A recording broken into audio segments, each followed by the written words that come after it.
What's up, amigos? So welcome to another big fat Q&A. So there are over 100 questions, which means there's going to be a few things. First, this video is going to be raw. It's not going to have a lot of editing, a lot of cuts.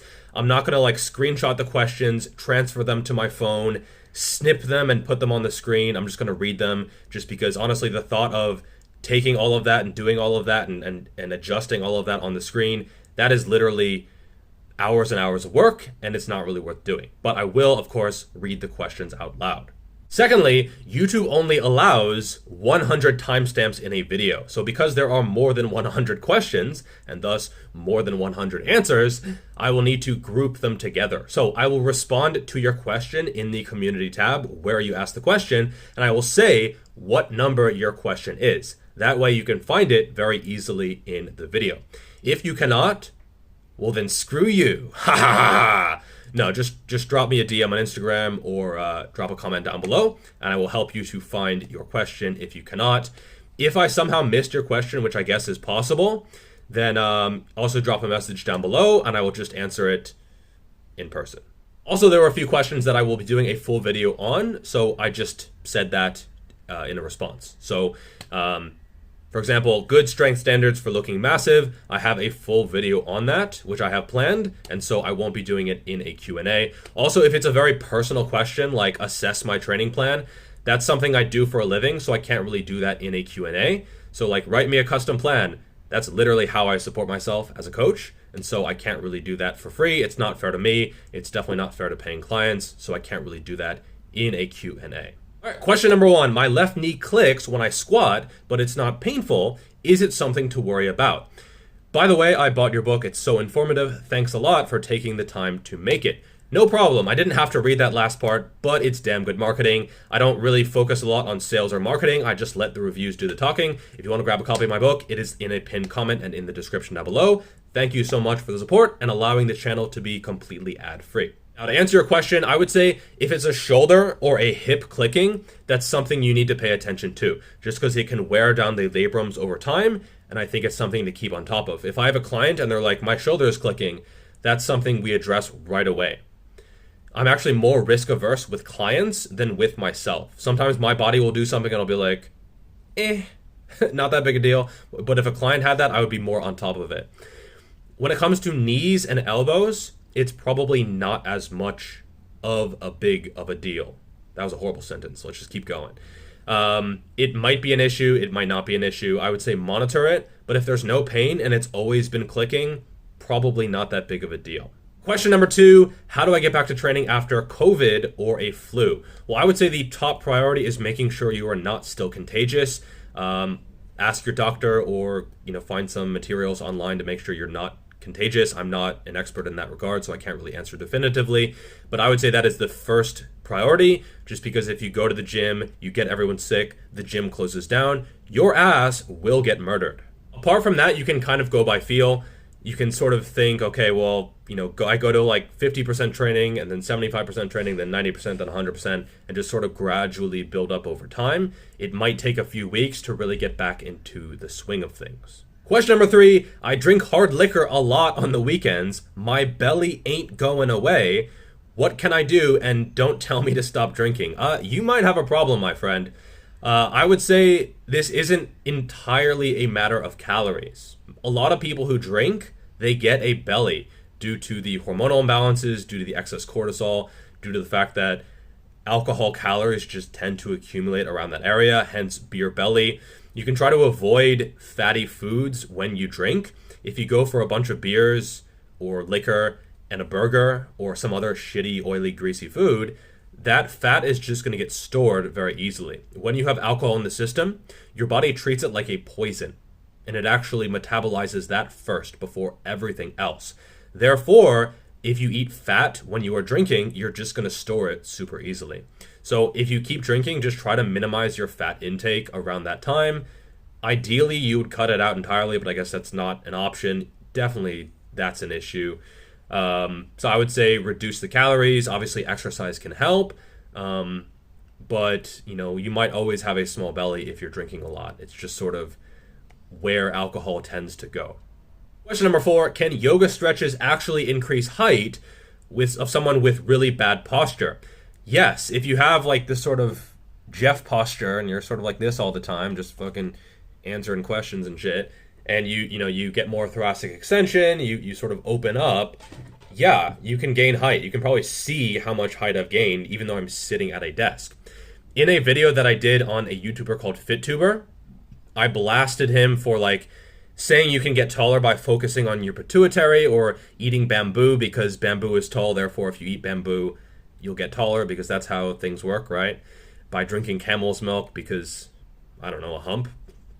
But he also said, these kind of yoga stretches can actually help, and I agreed with him. So even if someone is a scam artist, a charlatan, a total piece of shit, if they say something that's accurate, I'll agree with them. So in this case, I actually agree. I do think these kind of yoga sort of lengthening postural type of stretches, they can have value.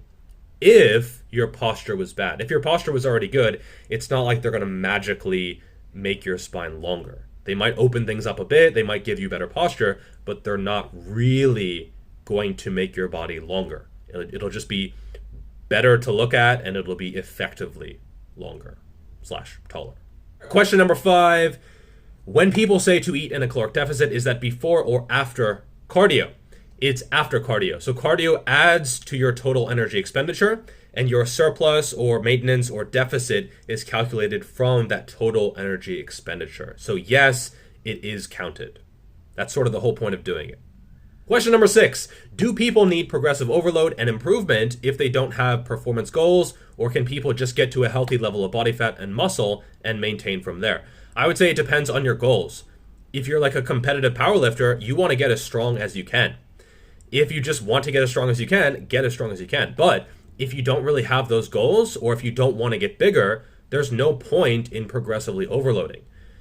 If you are fine with your physique and you just want to maintain, you might not even want to progressively overload, just because it might make you bigger and you might not even want that size.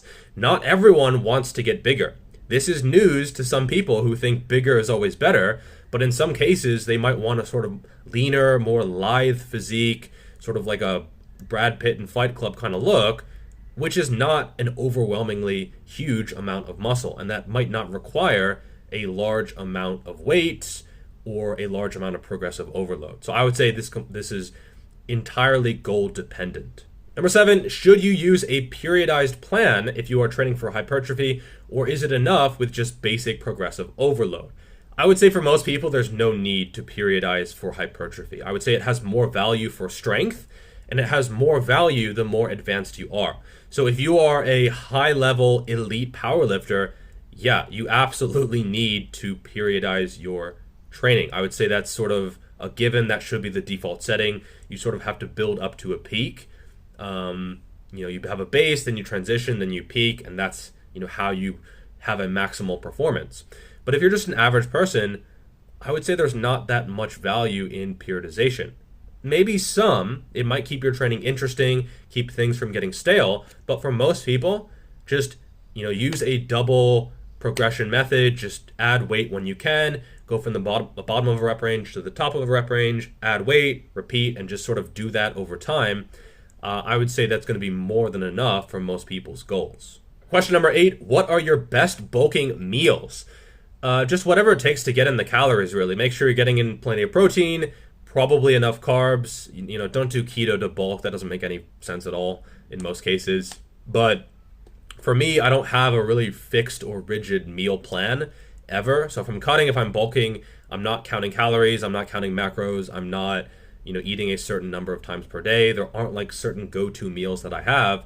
It's just overall healthy food, and then making sure I'm not hungry and getting in enough food to slowly gain weight over time. For me, I have a lot on my plate with like entrepreneur stuff and business and content creation, so I don't really want to overcomplicate that side of my life. I definitely have in the past, that's for sure, but for now it's not really a main focus for me.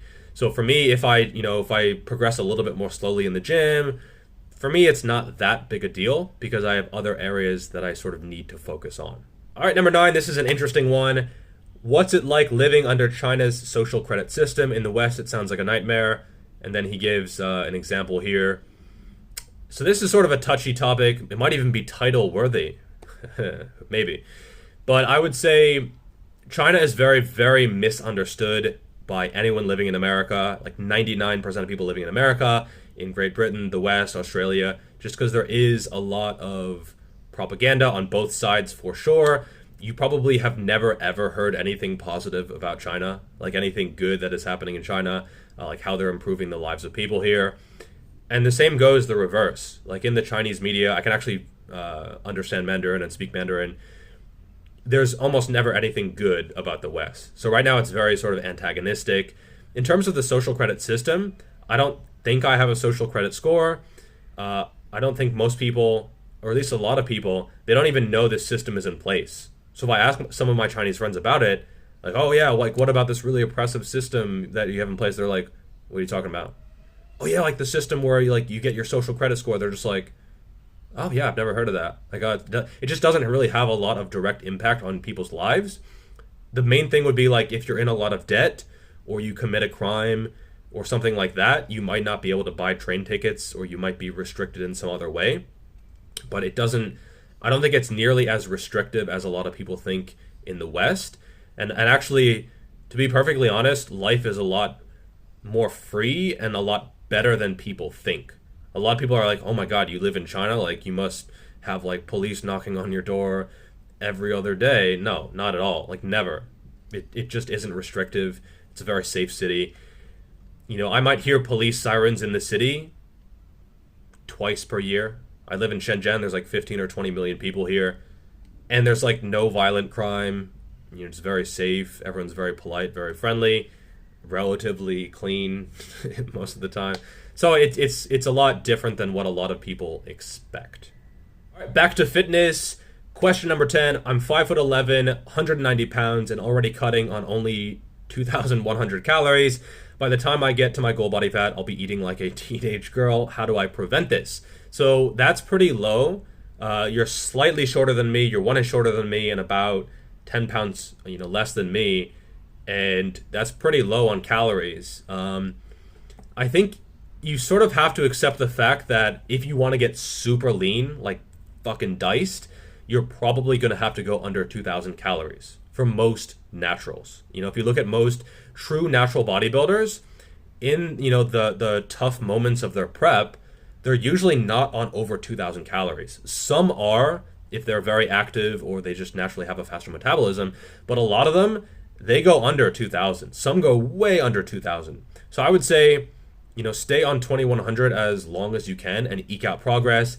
Add in just general activity, perhaps cardio. Keep training with a decent amount of volume in the gym, and then just sort of slowly cut down over time if you absolutely need to. I usually don't put people on super low calories just because I don't think it's healthy and I don't think it's sustainable anyway. But at a certain point, I don't think it's really possible to completely avoid this metabolic adaptation. It's going to happen as your body fat percentage goes down, and I'm not sure how much you can do to avoid that.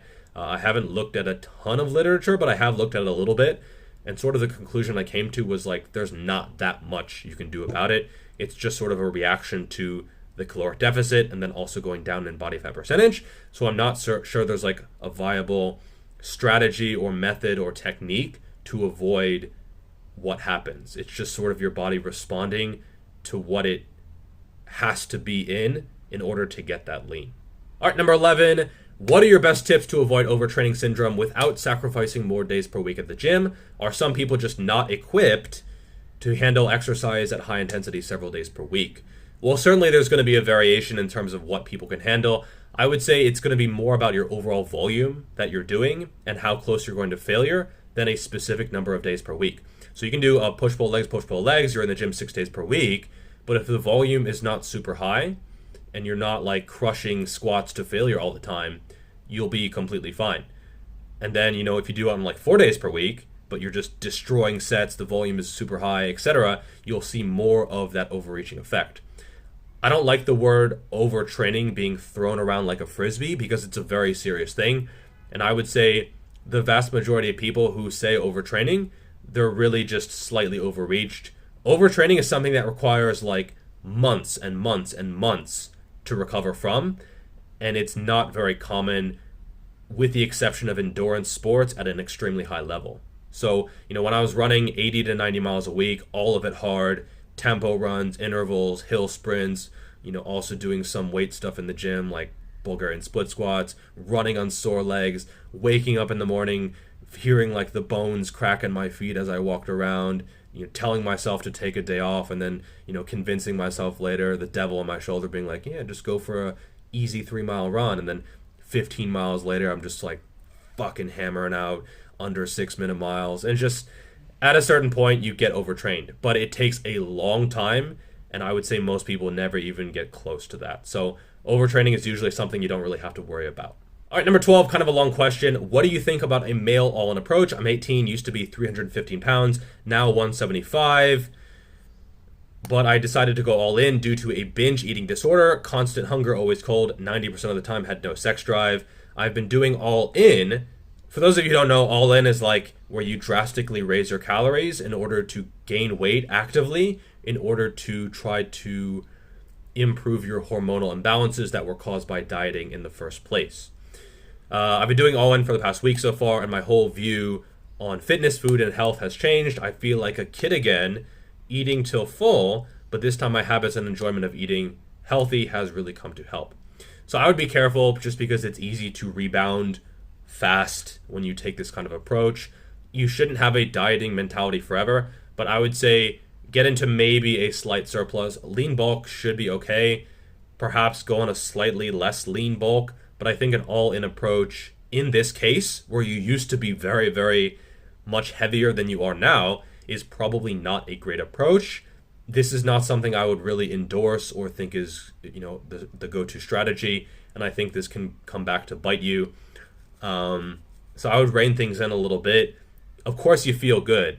Of course you feel good this first week of eating as much as you want, and it's good that you're eating healthy and you have better habits, but I would say, perhaps a more moderate and long-term approach might be better. Perhaps give yourself a window to bulk in. So right now you are 175. Set yourself a target of like 178, 180 in a month or 6 weeks or something. And so you can slowly gain while still having it be more lean body mass than fat mass. Because the faster you gain, the more fat it's going to be. And, it can be a surprisingly fast trip back up to 315 pounds and then some. So at a certain point, it might not be an all-in approach, but it's just yo-yo dieting. And I think, separating those two can be a little bit tricky at times, and this wouldn't really be something that I recommend in this case. All right, question number 13. Do you and your wife plan to return to the US? If not, why not? Actually, this is something that a lot of people assume, even to the point where I've written a few core answers about like China or about, marriage or about a relationship or whatever, and people were like, bro, she just married you to return to the US. And I'm like, what? How is that like a speculation when like she's never expressed any interest of traveling back? Neither have I really, to be honest. And so no, we don't really have any plans to go back. I think quality of life is excellent here. In the US, I have a lot of friends who seem just absolutely miserable. Rent is super high. It's tough to get a job. Just, quality of life seems to be sort of degrading, to be honest. Whereas here, it's completely fine. Plus, I can work from anywhere that has an internet connection, whereas my wife probably might not be able to work in the US. I mean, she speaks English, but it would just be more challenging. And plus, we live here. Everything seems to be stable. We're both happy. I've adapted pretty well to living here. I speak the local language, etc. So, no plans to really move back. We might move somewhere else, but I don't think it would be back to the States. It just doesn't really seem like the right move for us. All right, number 14. What's your SBD total? Silent but deadly. I assume that's what it is. I fart all the time, dude. I'm farting right now, so maybe that's squat, bench, deadlift, given the context of the question. Anyway, I would say around 1,000 pounds. Somewhere around there, give or take 50 or so. So nothing impressive, nothing amazing. I don't think most people follow me for my strength. I am certainly not the next Larry Wheels or anything like that. Question number 15. Can you look at chicken, rice, broccoli, micros? I can. yeah, you just pull up MyFitnessPal and then fucking get to typing, and there you go. I'm not actually sure what this is asking. I would say if you only consume these foods, you're gonna have deficiencies somewhere. Exactly what those are, you can look into yourself. I'm not really gonna Google that up, but yeah, I would say you should have a little bit more variety in your diet than only 3 foods. Question number 16, is a bulk and cut approach much better than doing maintenance calories? That's totally individual. I have some clients who maintain, others who bulk and cut, others who cut and bulk. So it really is completely situational, and it's kind of impossible to answer that because I don't really have any context. When I have a client, I have a 40-question questionnaire that I send, and then if they're a long-term client, obviously we're communicating a lot in terms of their goals, in terms of progress, etc. So, just a 11-word or whatever question isn't really enough. Question number 17, is a high handle trap bar a hip hinge or a squat, or is it in the middle of a continuum? So yeah, that last part is spot on. You have this continuum from a pure hinge to a pure squat, to a pure quad dominant squat. It's going to be from posterior chain, to where it's mostly hamstrings, glutes, to pure anterior chain, if you want to call it that, where it's a pure quad dominant movement. So a pure quad dominant movement would be something like a sissy squat, where there's really very little hip extension going on. It's all knee extension and flexion. So your knees go way forward. There's a lot of activity at the knee, movement at the knee, but there's very little happening at the hips. On the flip side, you have something like an RDL or a good morning or a back extension, where the knees are fairly fixed, not necessarily completely straight, but they're not really, there's not a lot of knee extension and flexion happening. So in a good morning, your hips go back, your hamstrings lengthen, but your quads are really doing almost no work, or at least they should be doing almost no work. Same thing for RDL, back extension, stiff-legged deadlift, those kind of movements, they are a pure hinge. In the middle, I actually have a chart in my book that describes where these movements are on the continuum. It has like 20 or 25 movements all sort of plotted out, so you can check to see which are which. In the middle, you have stuff like sumo deadlift, where it's still a hinge, but there's a little bit of like more knee extension going on, and thus it's sort of more of a squatty hinge. Then you have like a low bar squat, where it's still a squat, but it's more hip dominant than a high bar squat or a front squat or a sissy squat, that's for sure. So again, it's going to be a continuum. It's also going to be somewhat individual. It's just going to be the ratio of hip to knee, and that is going to be, what decides where it is on that continuum. Question number 18, my back stays stiff even after working out. Should I be worried? If so, any way to fix it? It's sort of hard to diagnose these sort of medical injury questions. I would say a little bit of back stiffness is sort of expected, especially if you're doing hard training on squats, on deadlifts, RDLs, back extensions, these kind of movements that do have a lot of spinal erector activity. It depends on the magnitude. If like you can't fucking move, that's closer to an injury. But if it's just like a little bit of stiffness that goes away, I would say that's normal. Like you won't feel 100% all the time. I think that's something I see all the time, where people are like, coach, my calves hurt after I did, calf raises, and I'm like, yeah, like, a certain amount of discomfort is sort of what goes with training, like real training, not just exercising and going in and sort of just like enjoying yourself. Hard training sometimes has uncomfortable results, and so I would monitor it. I would make sure it doesn't get worse, but if it's just a little bit stiff, I would say this is not an issue at all. That's what she said. Similarly, question 19 is, should you aim for muscle soreness after a workout, and is it bad to your gains if you feel really sore after a workout? So again, a continuum of not sore at all to being fucking crippled. You want to be somewhere in the middle, probably towards less sore than fucking crippled. So, if you're not sore at all, ever, for a particular body part, and it's not growing, I would say that's a problem. If a trainee, is having trouble growing their chesticles, and their chesticles are never sore, well, perhaps that's an issue. Same thing with any body part. If someone is like, coach, my hamstrings can't grow, and I'm like, well, what makes your hamstrings sore? And they're like, I don't know. Nothing ever makes my hamstring sore. That's something to look into because, you should be a little bit sore occasionally at least. Otherwise, you are not training with enough intensity or volume or close enough to failure, etc. And again, you shouldn't be crippled. You shouldn't be destroyed. You shouldn't wake up and be like, oh, my leg is all the way over there. But you should be probably at least a little bit sore occasionally. If you're not sore at all, you're probably not working hard enough. Question number 20. This is going to take forever. How should machine lifts be incorporated in a training program for team sport athletes? Well, it depends on what team sport a little bit. As long as the main free weight movements are there, barbell, dumbbell lifts, is there an additional benefit to throwing in machine-assisted lifts?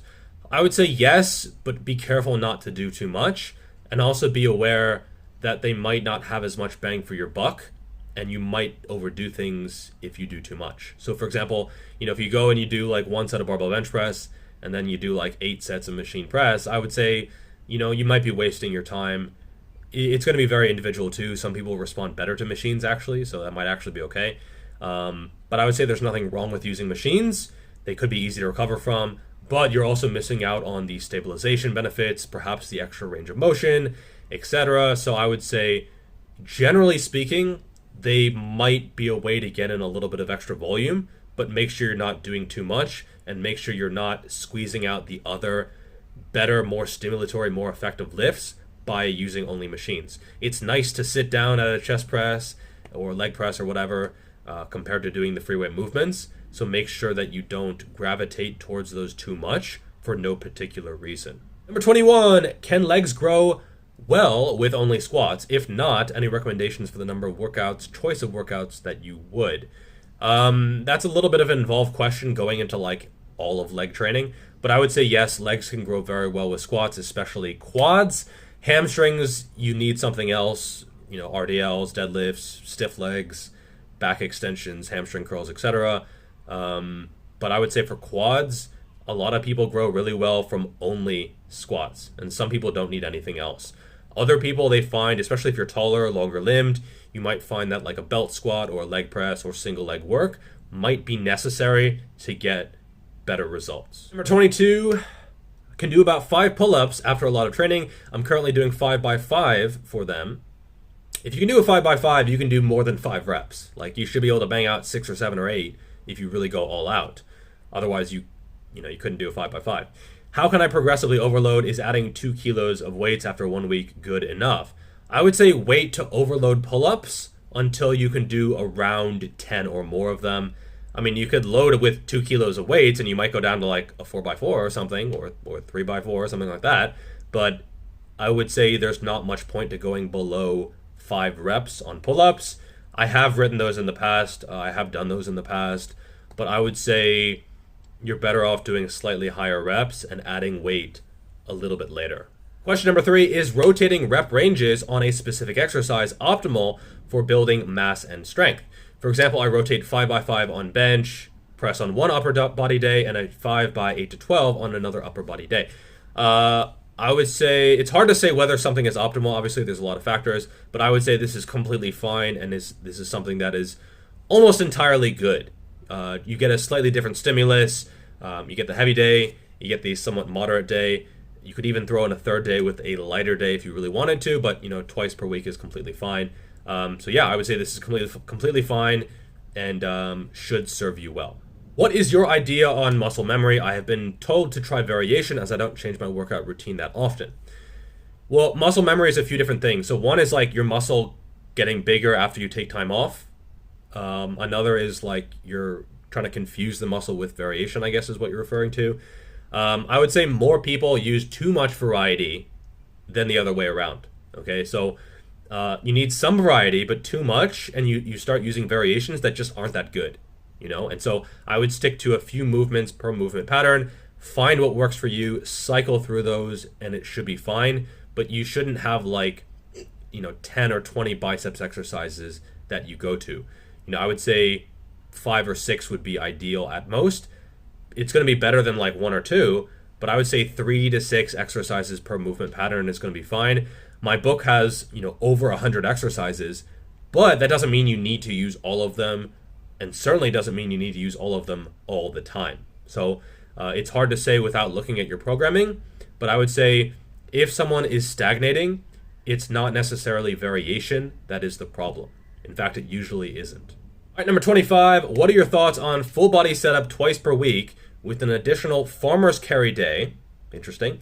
Including isolating small high frequency muscle groups. I assume you mean like rear delts, maybe traps, maybe forearms, calves, etc. In the middle. This is arguably the only lift I value getting strong at, but hypertrophy goals are still there. Yeah, I would say that's fine. You get twice per week on most stuff, 3 times per week on the higher frequency stuff, and then a day doing something you really possibly enjoy and want to get better at. So yeah, I would say it's completely fine. Nothing wrong with that at all. Plus you get 4 days off per week to do whatever and recover, etc. So yeah, I would say this is completely fine. Additionally, which lifts would you classify as accessory movements for the farmer's carry?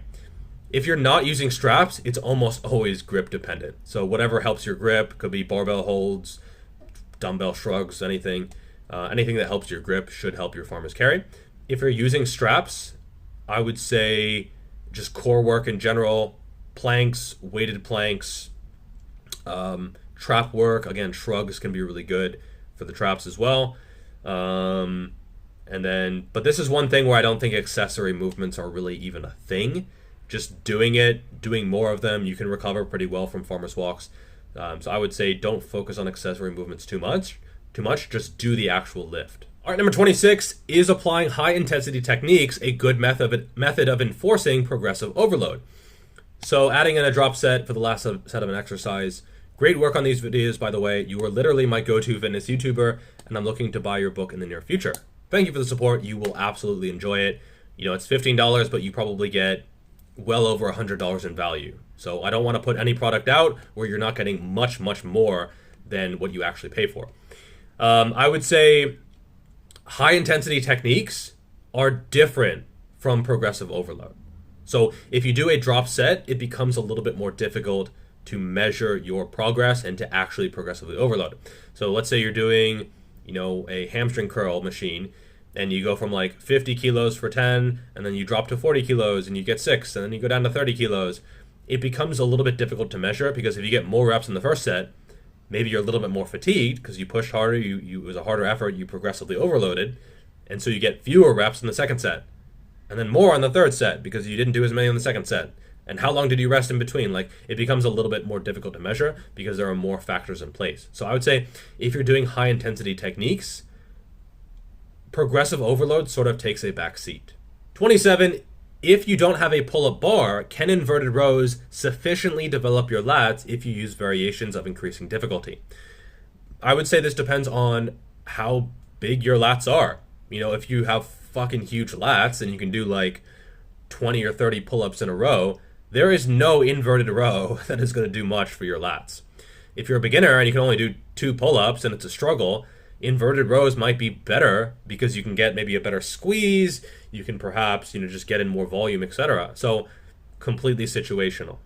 For 28, I've been very busy recently and it's been about 2 months of no lifting. Yikes, I'd be like a wreck.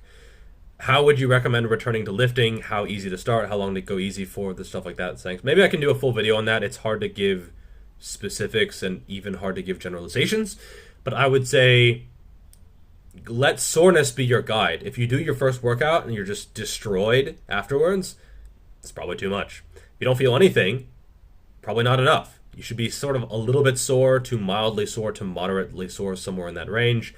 That is probably the best way to go about things. But generally speaking, start on the easier side and just build up over time. But I think soreness is a very underrated way to get biofeedback. Number 29, does training my core help improve squat and deadlift numbers? If so, what are some exercises I should be doing to improve my core strength? I'll be doing a full video on that in the future, hopefully the near future. I would say if your core is the limiting factor, then yes, it might help. When you're squatting or deadlifting, you are having force go from the lower body, from knee extension, from hip extension, through the spine, through the core, to either the bar on your back or through your scapula, through your arms to the bar in a deadlift. So if you have a marshmallow core, yes, that could absolutely impact your performance. And you might see better numbers just from improving your core strength. But it wouldn't be like a bunch of crunches. Oblique work, I think, can help, but like rectus abdominis, crunches, and six-pack bullshit, I don't think that's really going to have a big impact. It might give you a little bit more to flex against if you wear a belt or if you don't wear a belt, but I would say that wouldn't be all that effective. You want to focus on the bracing muscles, the transverse abdominis, to really lock that area in and be able to transfer force better, as well as, of course, the spinal erectors in order to keep your spine and your torso rigid. And if you're a round back deadlifter, which is a thing, you need those muscles to be strong even more. Number 30, should you work through muscle soreness? I would say you're generally better off waiting a day or two for it to subside. Especially if it's only been like 2 days, you're probably still recovering. You know, if you do a bunch of RDLs on Monday, by Wednesday, you might not be ready to train again. You know, I did legs 2 days ago, and my hamstrings are still like fucking unusable. Like I probably can't even do bent over rows today because they're still messed up. So I'll just switch to a sort of chest supported variation or something like that in order to target the areas that I still want to. So I think it's good to modify your training if you need to in order to work around muscle soreness. On the other hand, if it's been like 4, 5, 6 days, sometimes you'll start working out and you'll feel better because the soreness was still there, but you're actually fine, you know? So if it's been 5 days, I might still be a little bit sore from these RDLs that I did, but I can also tell that it's been long enough that I can still get into productive work, even on more RDLs or back extensions or something very, very hip dominant. So I would say it depends on the time, and it's also somewhat individual as well. Question number 31. Have you ever tried calisthenics beyond just push-ups and pull-ups, and what is your general opinion on it? I've dabbled in it a little bit, especially when it was quarantine and I had no access to a gym. I'll be honest, I don't like it. You know, if other people like it, that's fine. I've had a bunch of people request me to do calisthenic videos. I tend to stick with what I'm passionate about, just because I don't like talking about what I'm not passionate about, and you know, I don't want to get burned out by talking about stuff that I don't really have an interest in. Plus, I don't know that much about it, and I tend to stick to what I know. Third, other people can do it better, and if I can't do a video at a world-class level, why would I do it? So for me, you probably won't see very much calisthenic stuff. I don't really have that much of an interest in it. I think it's fine. You know, I don't have anything against it. It's just not really my cup of tea. Question number 32. How to work out while suffering from depression and or anxiety. Does it relieve stress or does it add more stress to the body? Should an anxious or depressed person deload more often or train normally? Working out is interesting because it both adds stress and it takes stress away in different ways. So stress is not just like an absolute number that you have. You can have different types of stress. And so working out is a different type of stress than your boss yelling at you or breaking up with your girlfriend or whatever. So I would say it can definitely help. Whether you might need to deload more often, I'm not entirely sure, to be honest. That would be on a case-by-case basis. I do have clients who have depression or anxiety, and we sort of go by feel. Communication is super important there, just how they feel, if they're on top of things, and just how things are progressing, etc. So it's sort of hard to give a concrete answer on that one. I would say it's probably neurotransmitter dependent, but in terms of like measuring that's not that practical anyway, so it's still best to go by feel. Number 33, I want to get stronger and add weight, but I always do my lifting within my comfort zone or a bit further. How do I trick my mind into going to failure? I'm bored. This is tricky because I've never had a problem doing that, but for some people I know it is an issue. I don't want to say something overly blunt like don't be a pussy or fucking man up and do it. That would just be insensitive of me, If I told someone to like stop being a little bitch, that would just be a little bit heartless and probably offensive too. But I would say just do it. We all have a little bit of a savagery inside of us, a little bit of an animalistic side. Just go there. It's there. You just tap into it and fucking do it. as raw as that sounds. There's no trick, there's no hypnosis. You just do it. You just go there. It's there. You just have to have the balls to tap into that side of you. So, do it! Number 34, what is your preferred progression scheme for isolation movements?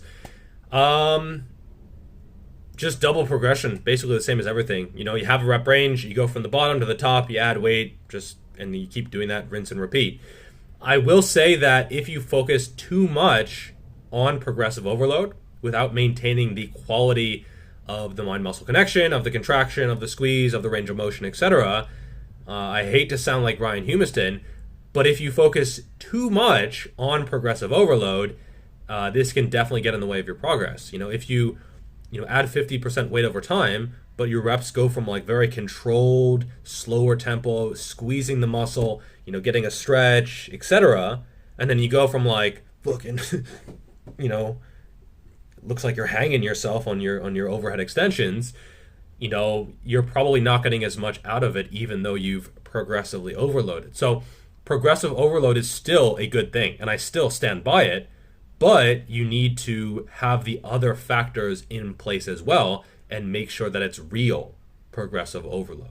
Question number 35, not progressing with pull-ups, stuck with the same reps each workout, tried deloading for a week, but the reps were even lower then.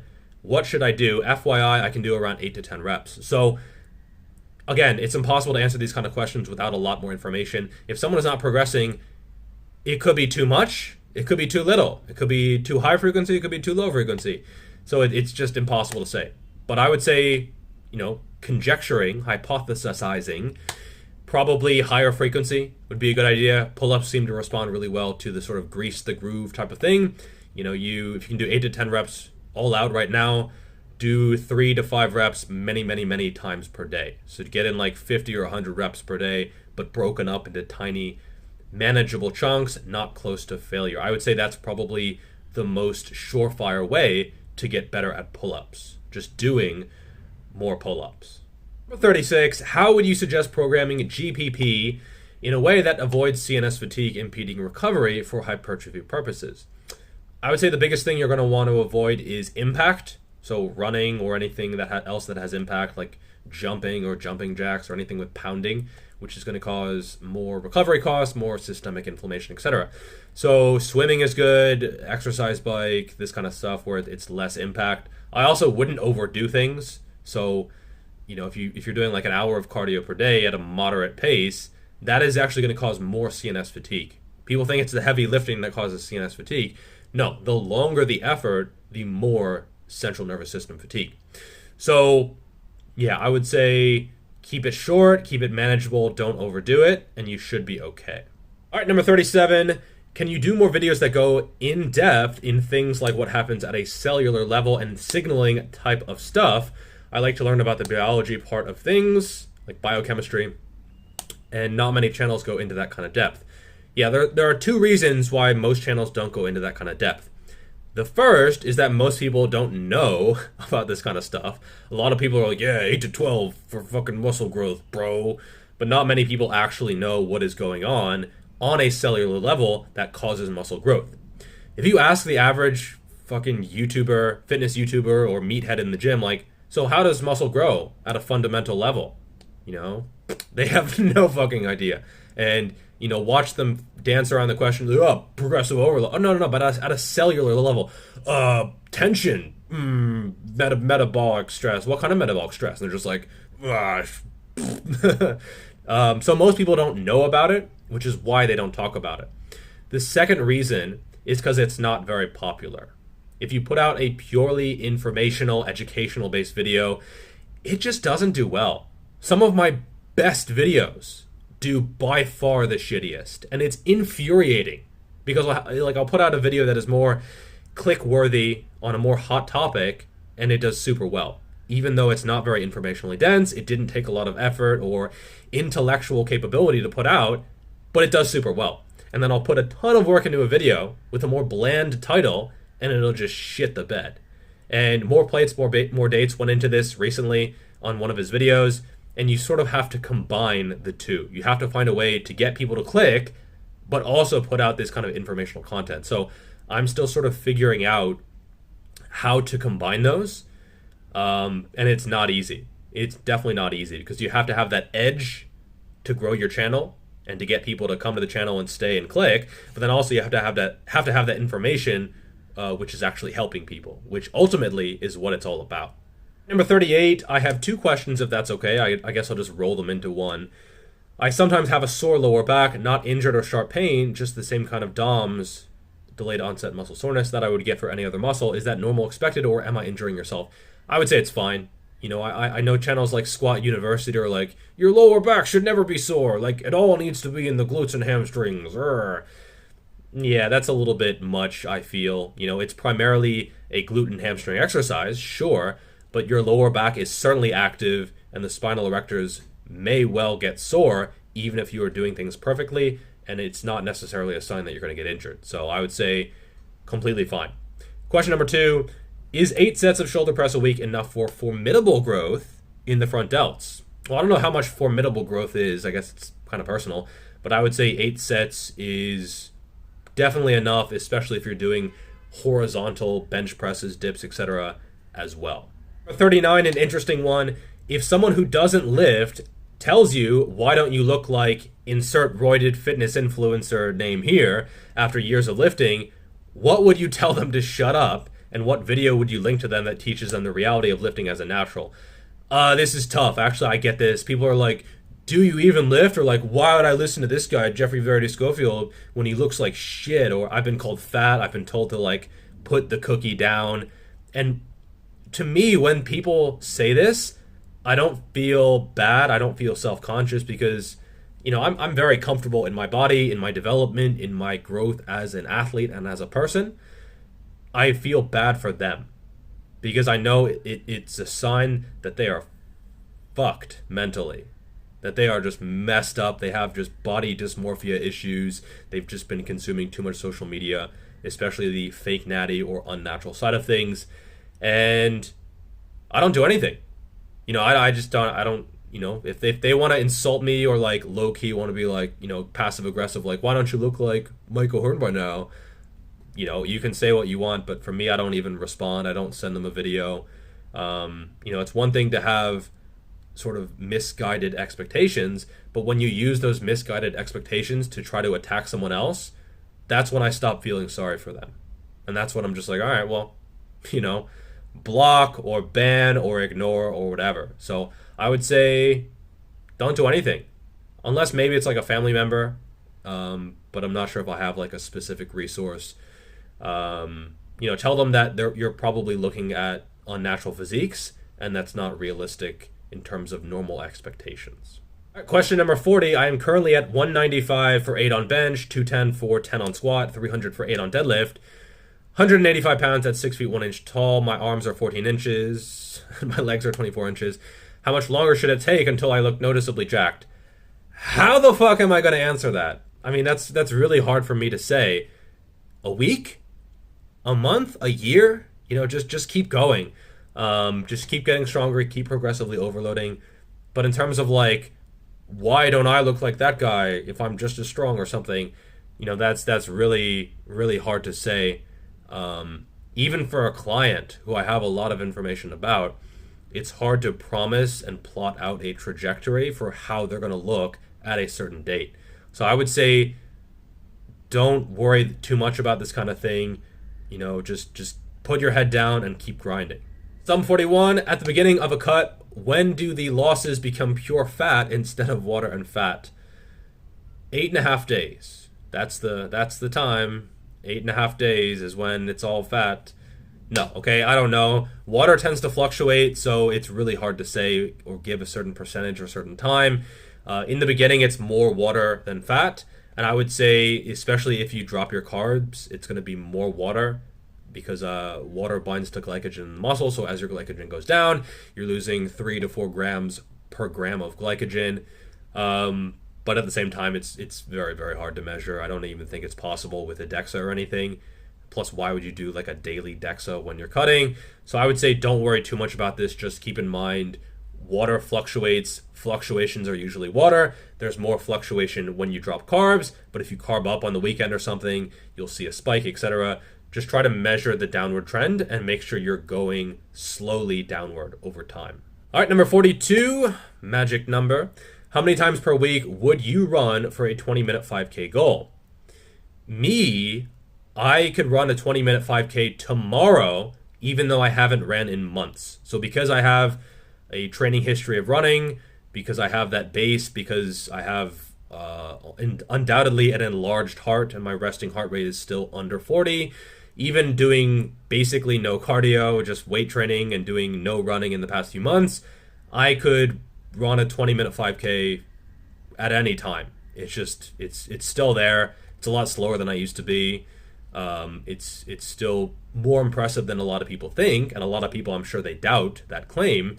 And it would suck. It would really suck. But I have no doubt that I could do it.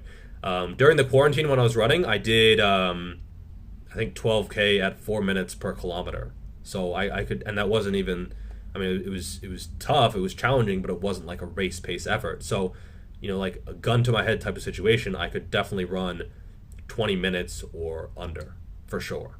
And the second part of the question, is it worth doing upper 3 times in conjunction with a running volume, and then implement lower body work from your runner's lifting article? I think you mean the Medium article that I wrote. Subscribe to my Medium. That's when I write a lot of sort of longer form articles, which could be helpful. Or would you balance a lower body day with the run volume off the bat? Yeah, I would say if you're running, that sort of takes the place of a lower body day effectively. You can maybe do both in the same day, but then it's better to split it up, and it's a whole big time commitment, double shower kind of thing. So I would say 3 upper body days, 1 or 2 lower, and then 1 or 2 running days should be okay.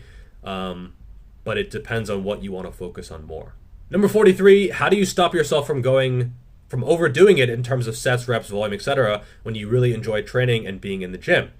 That's tough, and it's something I actually struggle with. I actually struggle with holding myself back, doing too much, going too close to failure, going past failure, just really fucking hammering it out. I'm extremely durable, which is good. But even then, this is where I actually have value in doing like a set plan, because I can coach other people super effectively, but sometimes coaching yourself, much more difficult in a lot of ways. Like, I know myself really well, but it's also hard to be like, all right, I have 3 sets of 3 planned, and then you just fucking go off the rails and do an AMRAP every set, you know what I mean? So it's tough, and this is where a fixed plan can actually be very, very helpful. Number 44, good question. How to make sure that joint tendons, ligaments get recovered between workouts? Often it's hard to tell. I would say if you're natural, they probably recover at the same speed. But, you know, if you've been doing like a lot of overhead extensions and now your elbows are a little bit achy, you can get some biofeedback that way. But if you're not getting any kind of pain or issue and you're natural, they're probably keeping up. If you are enhanced and you're really pushing things, I would say perhaps you have to be more wary, because your strength goes up so fast from what I've heard, you know, anecdotally, not myself, obviously. Your strength goes up so fast, you'll go up like 10% strength in a week or 2. It's just ridiculous. And so in that case, your joints and tendons, ligaments, etc. might not adapt as quickly, and you're better off being more conservative, because your joints might not even hurt, and then just something snaps because it's just not equipped to handle that amount of loading and tension. So I would say if you're natural, it's not as much of a concern, and you're better off listening to your body, because you're going to get more chronic issues rather than acute issues. So keep on top of things. I've had dozens, if not hundreds, of very, very minor issues. Just be very, very, very proactive with them.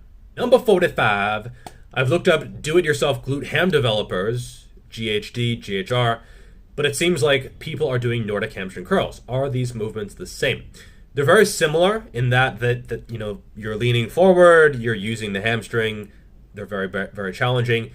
Nordics are more challenging because your knee is on the ground, whereas a GHR, you can put your quad, your thigh against the pad, which makes it quite a bit easier, and you can actually scale them in difficulty. So I would say very few people can do Nordics effectively.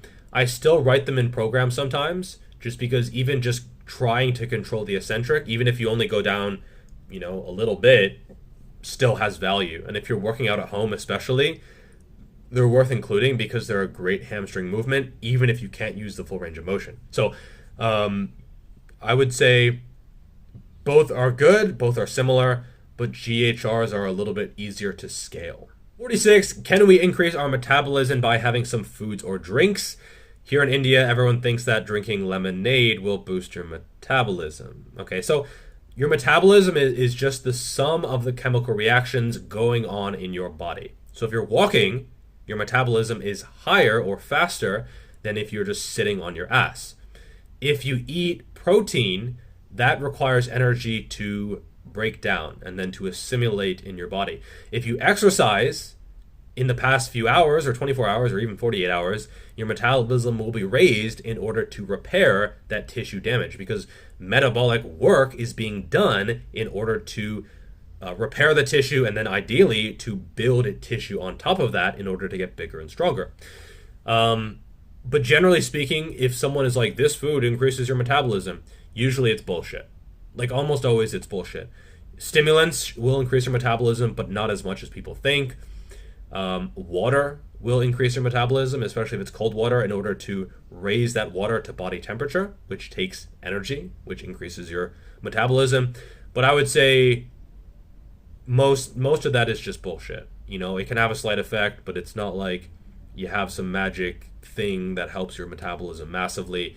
And the word metabolism is such a trigger word.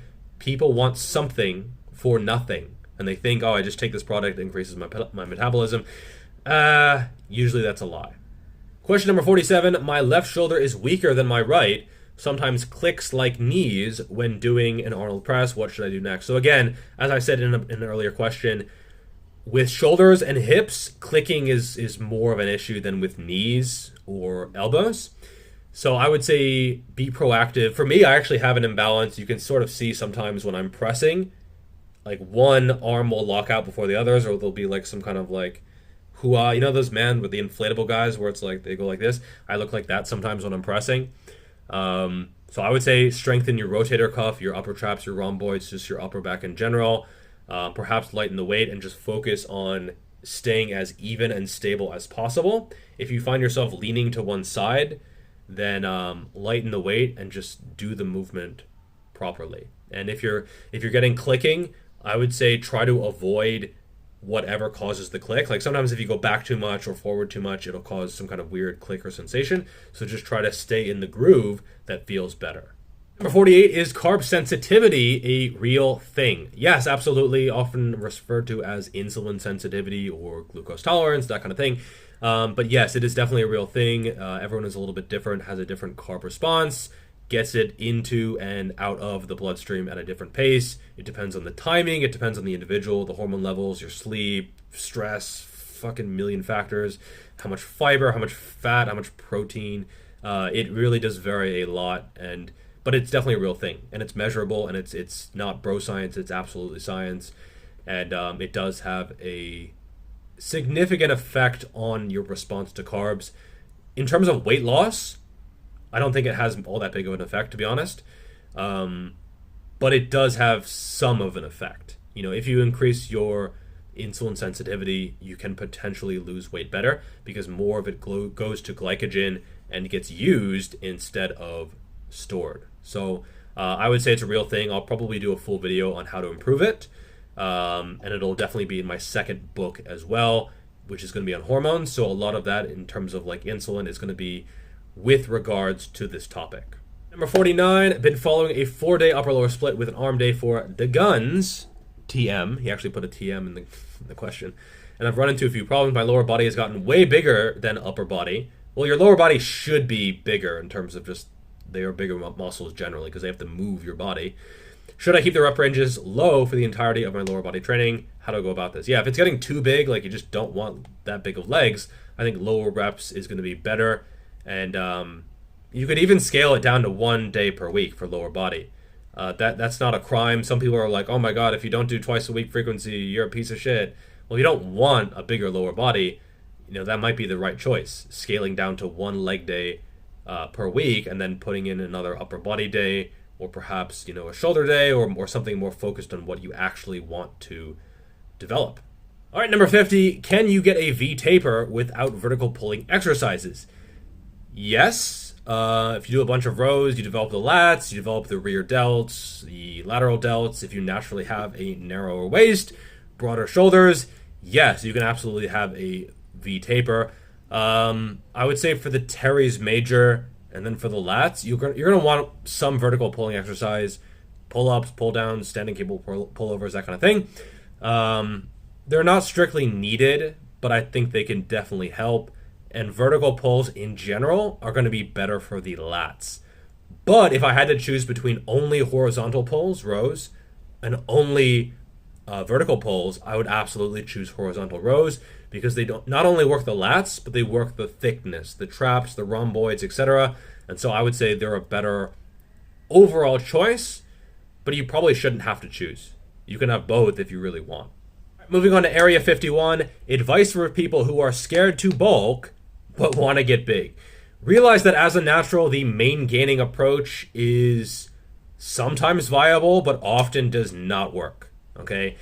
So being able to actually bulk, you don't have to get fat, you don't have to go up to like 30% body fat, but if you go from like 12% body fat slowly, very slowly, up to 18 or 20% body fat, and you do it manageably, you do it with a high protein diet, you do it with intense, hard, progressively overloaded training, you're going to build a fuck ton of muscle during that process, whatever. If you try to stay lean, you might still gain some muscle. You might gain less muscle. And I would say in most cases, a bulk followed by a fast cut is probably more efficient. And why are you scared to bulk? Why are you scared to put on a little bit of body fat? Do it in the winter if you really have to, where you don't have to take your shirt off, but you should be comfortable and confident in your body at 18 or 19 or 20% body fat. If you are not, I think that's a sign that something is wrong.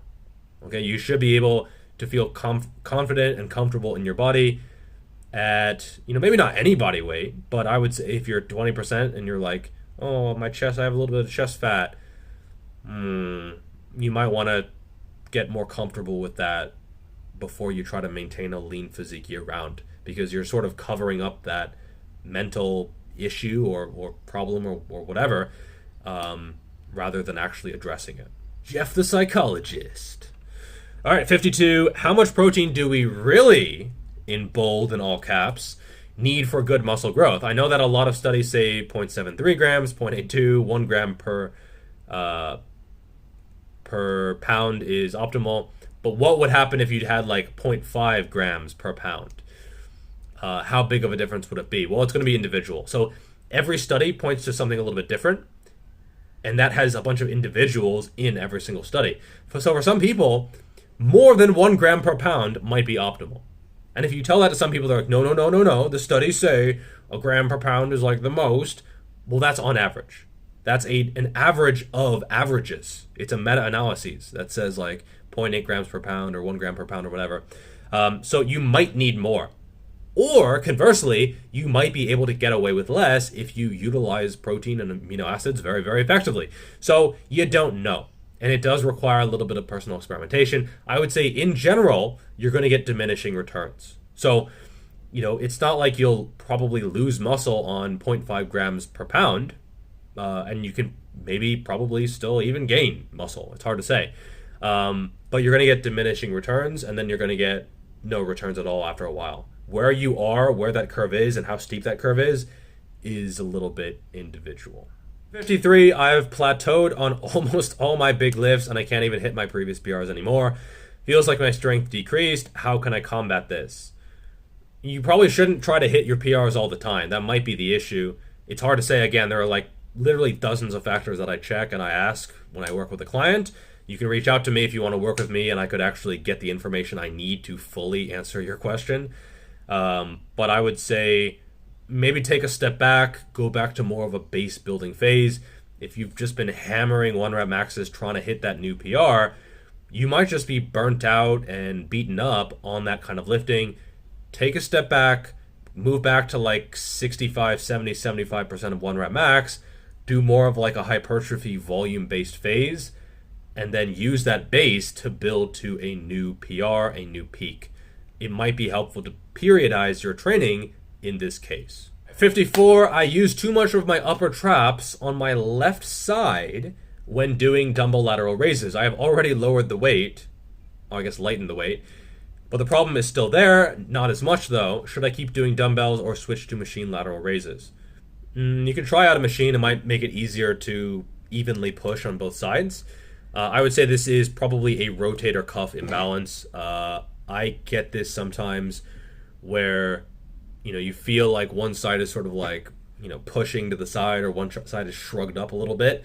I would maybe lighten the weight even more. A lot of people go too heavy on lateral raises where they're swinging a lot, or they can't actually get and hold that top position, that top contraction. Also make sure that your shoulders are down and you're pushing out rather than like, using too much trap and shrugging up. But apart from that, yeah, I would say keep at it, lighten the weight, and then gradually progress up. Lateral raises are one thing where I would say progressively overloading isn't as big as actually doing the movement correctly. Right, number 55, simple question, 5 words. Is yoga good for recovery? I would say anything that gets the blood flowing, gets you moving, gets you active is going to be good for recovery. So walking is going to be good for recovery. Yoga, Pilates, any of these things, stretching. Stretching isn't really that great for recovery, but any kind of movement is going to be good for recovery. Movement can hurt. You can snap your shit up, or movement can heal if it's done gently and in the right way, through the right ranges of motion, etc. So I would say, yes, it can help recovery, but I also wouldn't expect like a huge difference. If you're normally sore for, 6 days in between deadlift sessions, it's not like it's going to get you 2 extra days. Maybe 1 extra day, but probably not. So it might get you a little bit faster recovery, but I don't think it would be massive. It might be barely noticeable at best. Do it because you like it, because you enjoy it. I wouldn't do it specifically to recover. 56, novice powerlifter here, 6 feet tall, 144 pounds. How can I correct near stiff-legged conventional deadlift form? High hips on initial pull, nearly horizontal back angle at neutral, hamstrings near full stretch. Okay, I think I get the idea. It's not much quad involved, which I'll get to in a little bit. A friend suggested strengthening glutes, core, and upper back. Would you suggest this, and how would each apply? No, I would say that's probably the wrong advice. I would say you need to strengthen your quads. The reason you are deadlifting with a high hip position is because your body is avoiding using your quads because your quads are not sufficiently strong. If you watch someone with good quad strength, they tend to start with lower hips. I would also need to look at your form to see what is going on. It's possible that your hips are in the right position and you just consider them too high because you read on the internet your hips are supposed to be low. It depends on your leverages. Your hips might actually be in the perfect position. It's hard to say. But I would say if you want to get them lower, box squats, just squatting in general, front squats, get your quads damn strong and you'll be able to leverage your legs better off of the floor. Keep your hips lower, not because your hips are stronger, but because your hips don't have to do as much off the floor because your quads, your knee extension, can actually do what it's supposed to do. Number 57, not really a question, but can you update us on your best lifts currently? Squat, bench, deadlift, maybe OHP, and it doesn't have to be 1 rep maxes. So I'm always much better at reps. I could take 85 to 87.5% of my 1 rep max and do like 8 to 10 reps with almost any lift. I'm just a slow twitch bro. I recently did, let's say deadlift. I did 8 by 150 kilos on a high deficit. So, probably this much deficit, 2 yellow plates. So basically it's right at the top of my foot, essentially. So I did 8 by 150 kilos on that. I think maybe I'll do a full video on that because I think it's a good learning opportunity, as you might see. For bench, I did, what did I do? 15 by 80 kilos recently. So again, nothing amazing. My bench is nothing to write home about. I usually do other variations. For squat, I did 4 by 130 kilos pretty recently. I've been doing Anderson front squats recently, really enjoying those. I hit 100 kilos on those. Those are really, really tough, really challenging. OHP, I've been doing Arnold press with lighter weight. And then also I'm working back in push presses. I hit 80 kilos for 2. That's one movement where if you don't do it for a while, it just feels really, really weird. So I've actually done 80 kilos for like 8 or 9 or 10 reps before, but I haven't done it in a while, so I can only do a few reps because it's very, very neural in terms of like explosiveness and actually the timing and the technique, etc. So my lifts are nothing to write home about. I'm certainly not a power lifter. I have no aspirations to compete in powerlifting. I'm more of a hypertrophy kind of guy. It's what I'm naturally better at, and honestly what I enjoy more. I'll occasionally do a sort of powerlifting kind of thing or a power building kind of thing, but I don't really have any goals of competing in any kind of strength capacity. I like to do what I'm good at, and I'm not good at that. 58, I'm a beginner, just 3 months working out. I want to increase my strength. How to go about it? I bench 55 kilos, squat 70 kilos, deadlift 70 kilos. Can I run a smolov for chest? I assume you mean for bench, and I would say no. I would say absolutely not, especially just 3 months of working out. Smolov is very hard to recover from. The progression is based on an absolute number. So you're in the gym 4 days per week doing a variety of rep ranges, but the second week you add like 10 pounds or 20 pounds. Then the third week you add 10 more pounds on top of that. So you would be adding like 15 kilos to your lifts, which, considering you're not particularly strong or advanced yet, that would be a ridiculous amount of weight. I did smolov when my lifts were not that advanced, and by the end of the cycle, I was doing 10 sets of 3 with my previous 1 rep max, which was just ridiculously hard, unnecessarily hard. Just get on a basic program. You can email me for a custom one if you want, but I would say Smolov or even Smolov Jr. are not really appropriate, at least for another year or two. All right, number 59, how much does training split, volume, and periodization matter to a beginner compared to an intermediate advanced lifter? What is an advisable training split for novices to ensure maximum newbie gains and a smooth transition towards lifting in the long run? All right, so I'll sort of 2 questions. The first one, everything with training matters more the more advanced you get because the details matter. Beginners have a lot more leeway in what they can do and still see results because they are so sensitive to training and they recover faster and they are just so far away from their genetic natural potential or just genetic unnatural potential. If you're 20 kilos away from what you could be as a person, as a muscular person in the future, you can get a lot of things wrong and still see really good results. As you're more advanced, intermediate, advanced, etc., things slow down a lot and things need to be more optimal to grow or even to maintain. For me, if I really optimize things, I might gain 2 kilos of muscle a year. And right now, I'm not interested in doing that because it takes a lot more commitment and time and emphasis on recovery, etc., and which I'm just too busy to really do. The second part, what is an advisable training split for novices to ensure maximum newbie gains, etc.? Just get in the habit, be consistent. You can get on a novice program. You can email me for a custom plan if you're interested.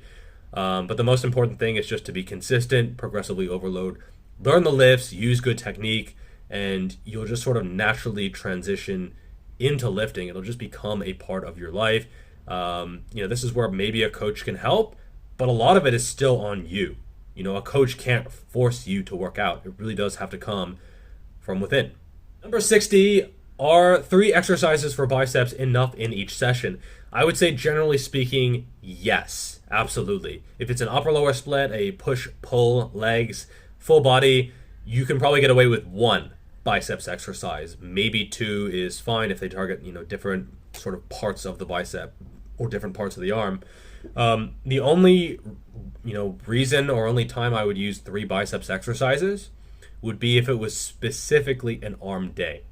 Otherwise, it's like 1 or 2, and it's after rowing and pulling, and it's not really as much of a main focus. So I would say for almost everyone, 3 biceps exercises are probably too much. You might get better results from just doing 2, or focusing more on rows, or getting strong on basic vertical pulling movements or whatever. So I would say most people, you're better off with 2 than 3. And the only reason you should be doing 3 or 4 or 5 is if it's a specific arm day, which most people probably don't even need. Number 61, should I wait to get fully recovered from a workout or do another workout even if I'm not totally fresh? Love the channel. Thank you. You don't necessarily need to be fully recovered. Okay, I've had times where I did smolov and I definitely was not fully recovered during the training cycle. And yet I got stronger and I built muscle during that time. Like clearly and visibly over a 3-week cycle, which is, obviously I was more of a beginner then or intermediate, but I would say you don't necessarily need to be fully recovered. And if you think like, oh, I need to wait a week between hitting the same muscle group, that might hold you back. And I think too many people, they're not willing to get tired. They're not willing to get fatigued. And those kind of things, they are going to happen if you're training hard. And you might have to go into a session not feeling 100% with a little bit of fatigue in your legs or in your system, etc. And, as long as you manage that fatigue and you manage your technique and your expectations going into the sessions, I think you should be okay. And there's nothing wrong with not being fully 100% recovered. Alan Thrall did a video on this recently, and I 100% agree. I've had times where I was clearly fatigued, and yet I hit a personal best. Like I had done a hard and shitty workout 2 days before, and I went into the gym and I'm like, there's no way I'm recovered. And I felt shitty when I was warming up, and I felt shitty during the rest of the warm-ups, and then I felt a little better, and then I crushed a PR. I'm like, where the fuck did that come from? Like, I'm supposed to be near death in the morning, and then I hit a personal best. And so how you feel is sometimes a straight-up lie. It's something your body tells you, but it doesn't necessarily relate to your actual performance. Question number 62, are landmines as effective as free weights when it comes to building muscle? I get the strength curve is different, but do they yield the same results when taking 2 or close to failure? My gut instinct is no, but I don't have a specific reason for that. It's like bands or chains or any of these other methods. Maybe there is some evidence for them, and I think a lot of people do use them effectively, but my gut instinct is just like, probably not. Just stick to basic movements. If you prefer them, if they keep you healthy, if you feel like, okay, a one-arm upper chest press kind of thing is better than like an incline bench press or machine or whatever, if it feels fine, it's probably fine, and it might be equivalent, but my personal opinion is like, it wouldn't be my go-to, and it wouldn't be like my first suggestion for someone in almost all cases. So I guess it's a little bit personal. Maybe there's a little bit of bias on my part against those just because I don't actually prefer them in most cases. But yeah, I would say if you prefer them, then they can be effective. If you like them, if you can do them consistently, then they're fine. But for me personally, it's a no dog. Number 63, how to program explosive exercises such as sprinting, box jumps, and standing broad jumps in lifting sessions. So I don't really program those for clients unless they have specific athleticism or explosive goals. If it's like an average trainee who just wants to like get in shape or lose fat or gain muscle, not much there in terms of like benefit or risk to reward, etc. Keep in mind, it's not the jumping that's the issue. It's the landing from the jump. The jump is very easy on the body. It's the landing that takes a toll, especially if you're bigger, especially if you are a heftier individual, etc., whether it's muscle or whether it's other tissue. I would say you can do them in between on lower body days. Like you do a set of squats, and then that'll post-activation potentiate a set of jumps, and you can just sort of alternate between those. All right, number 64 is back biceps, chest triceps, legs, shoulders times 2, a good plan for 6 days a week workout schedule. And someone else commented just saying yes. I actually don't mind if people answer questions in the comment section. And yeah, I agree. It's a decent schedule. As long as you don't overdo shoulders, just because they're going to be fatigued from chest, triceps anyway. Plus, you have back and biceps the next day half the time. So I would say, just manage your level of volume on shoulders on that day. But other than that, it's viable. It makes sense. It's sort of like a modified pull, push, legs kind of thing. Number 65, how much cardio should one do not having any adverse effects on training performance? So again, this is going to be individual. I mean, you could say that cardio improves training performance if cardio is a goal, if you're like a CrossFitter or something else weird. So, it depends. Generally speaking, higher intensity cardio, keeping it short is going to be better for most people. If you're doing like an hour run a few times per week, you're probably going to see a negative effect for most people, especially if you're natural, cortisol levels going up, etc.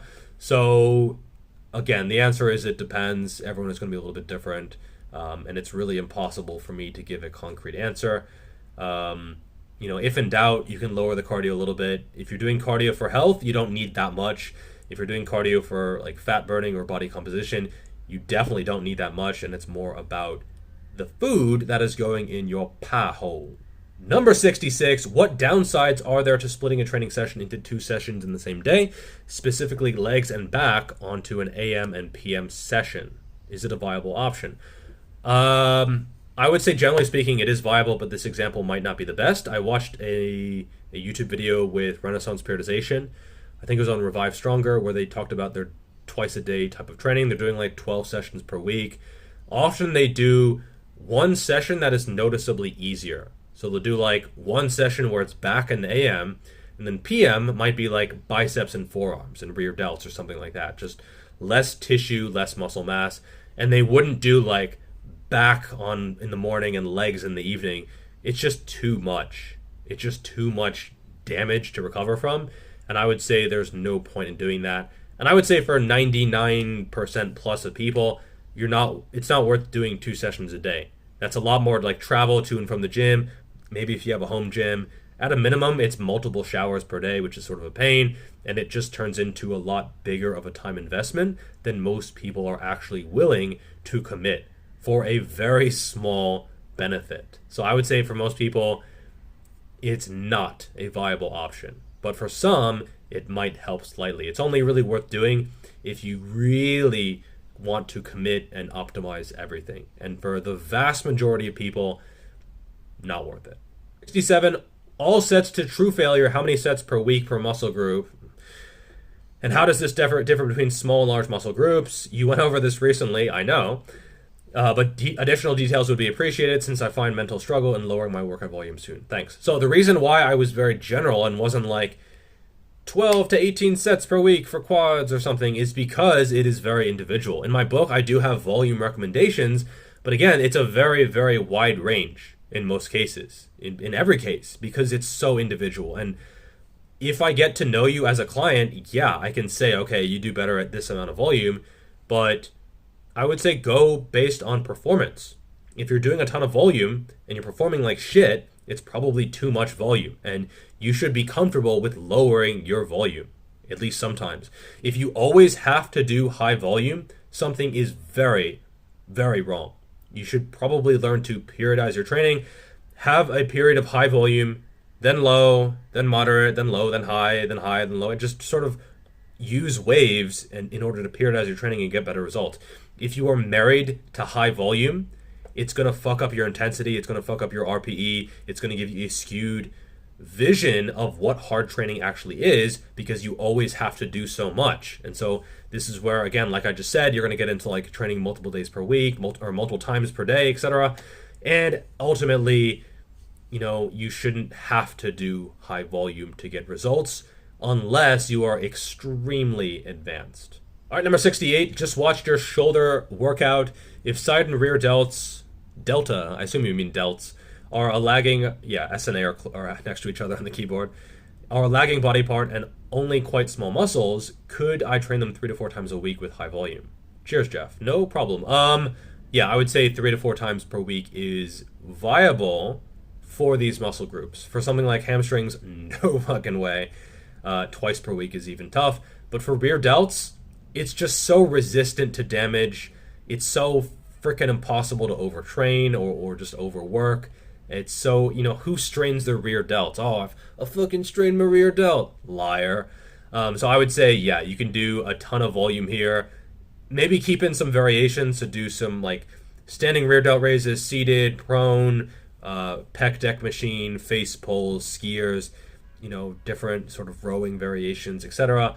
Lateral raises, face pulls, machine raises, cables, all that shit. It's all in my book. Get my book. That'll help a ton. But yeah, I would say you can definitely attack these little bad boys, and that's a good way to get them to actually grow. Question 69. Everyone talks about tips and tricks on increasing food volume for a cut, but rarely the opposite. How would you suggest going about cutting down on the volume after a cut? Many still hold on to their diet tricks weeks or even months after, and can find it hard to let that habit go due to fear of hunger. Maybe. So yeah, just modify your volume of food intake based on your hunger and based on your goals. So if you cut down and you want to go back up, you're now in a gaining phase or a bulking phase, go to more liquid calories, cut down on the vegetables. You don't have to eat fucking kilos upon kilos of vegetables per day.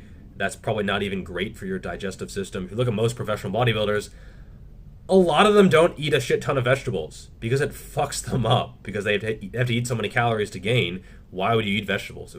It's just asking for pain.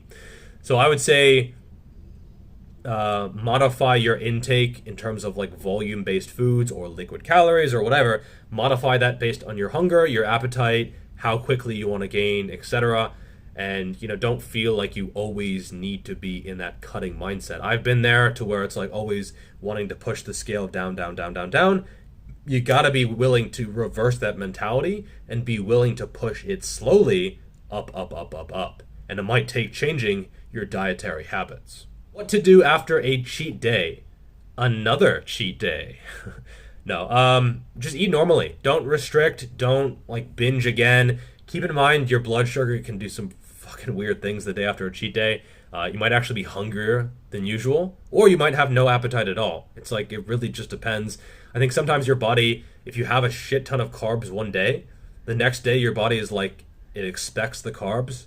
I know this is like really bro sciencey sounding, but your body's like, yo man, where are the carbs at? Like, you didn't, my phone is fucking dying.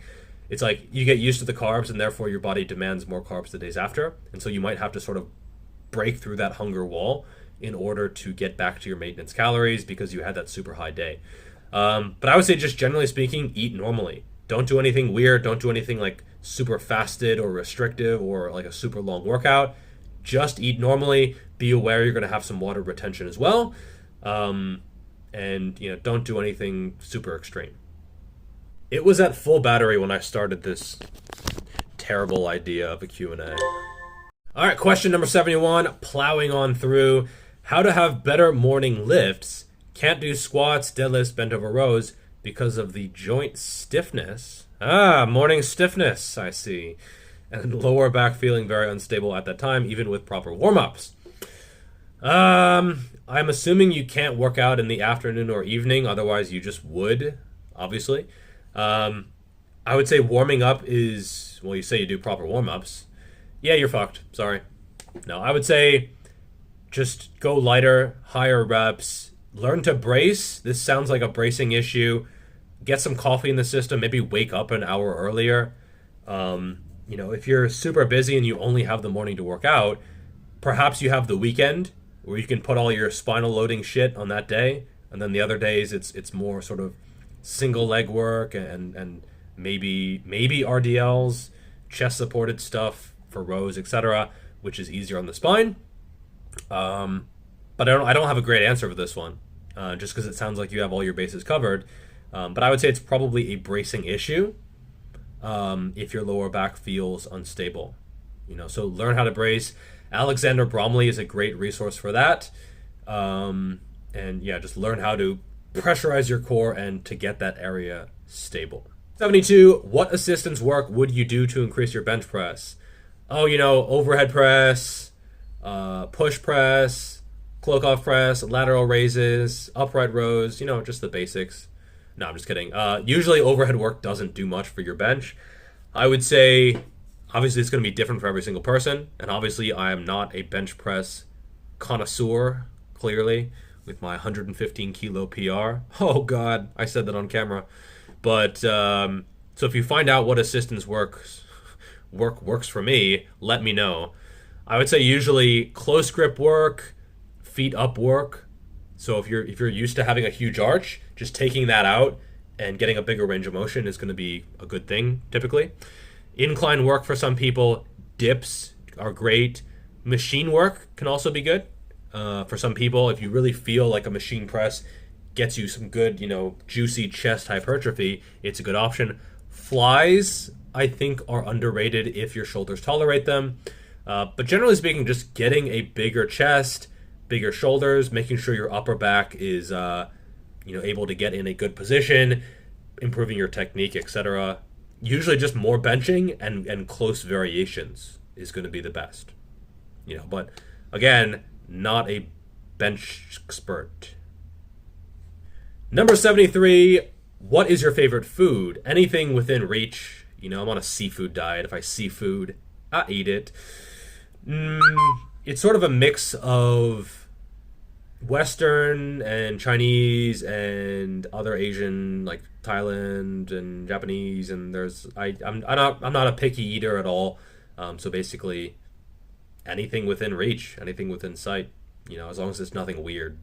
Question number 74, is there really such a thing as optimal training, or is it an ideal that we can never really fully reach but keep striving for?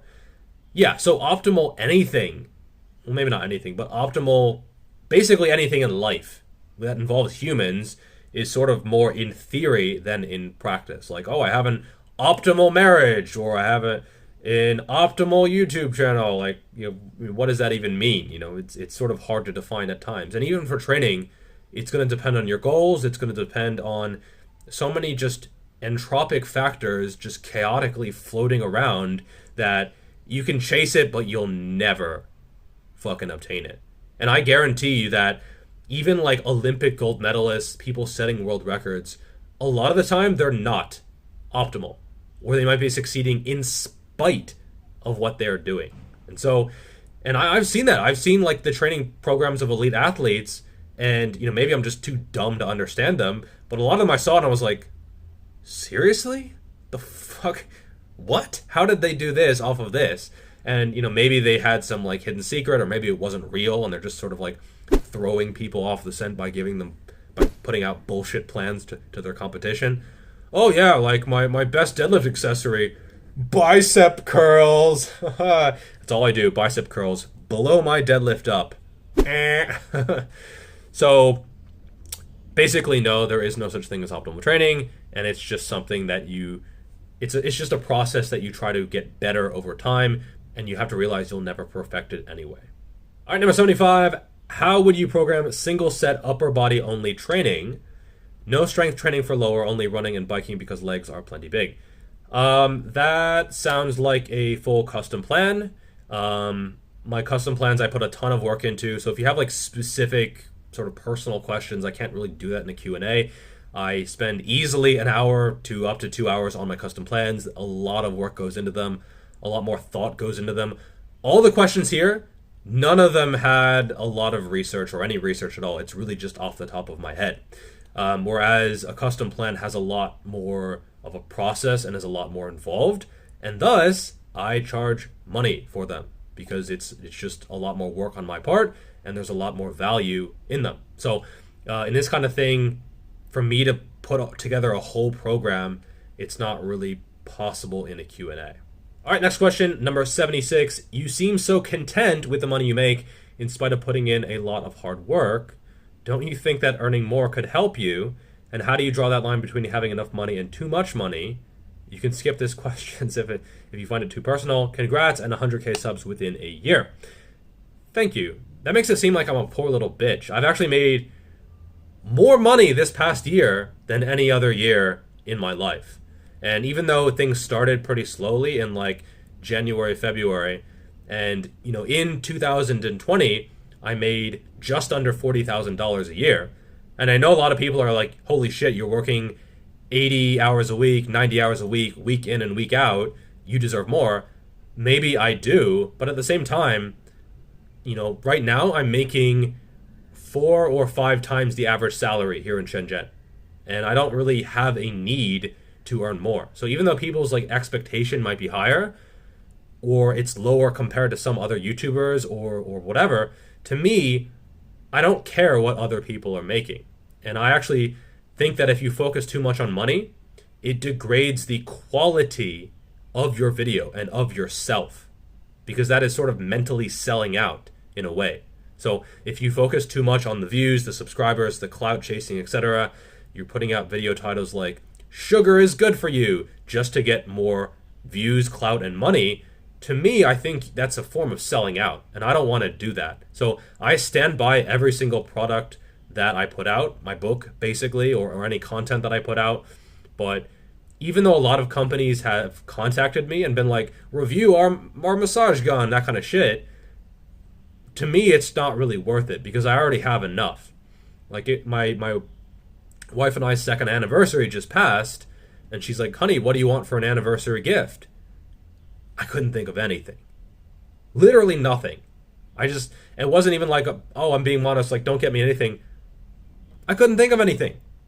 I'm literally materially satisfied with the money that I make. And especially living here in China, cost of living is not high unless we want to buy a house or a car. We have no interest in doing that. Real estate is absurdly overpriced. You can just get a DD whenever you want to drive. You don't have to buy a fucking car. That's a horrible investment here. And so I have enough. I'm satisfied. I have no need to sell out. I have no need to dick over my audience with overpriced books or anything like that.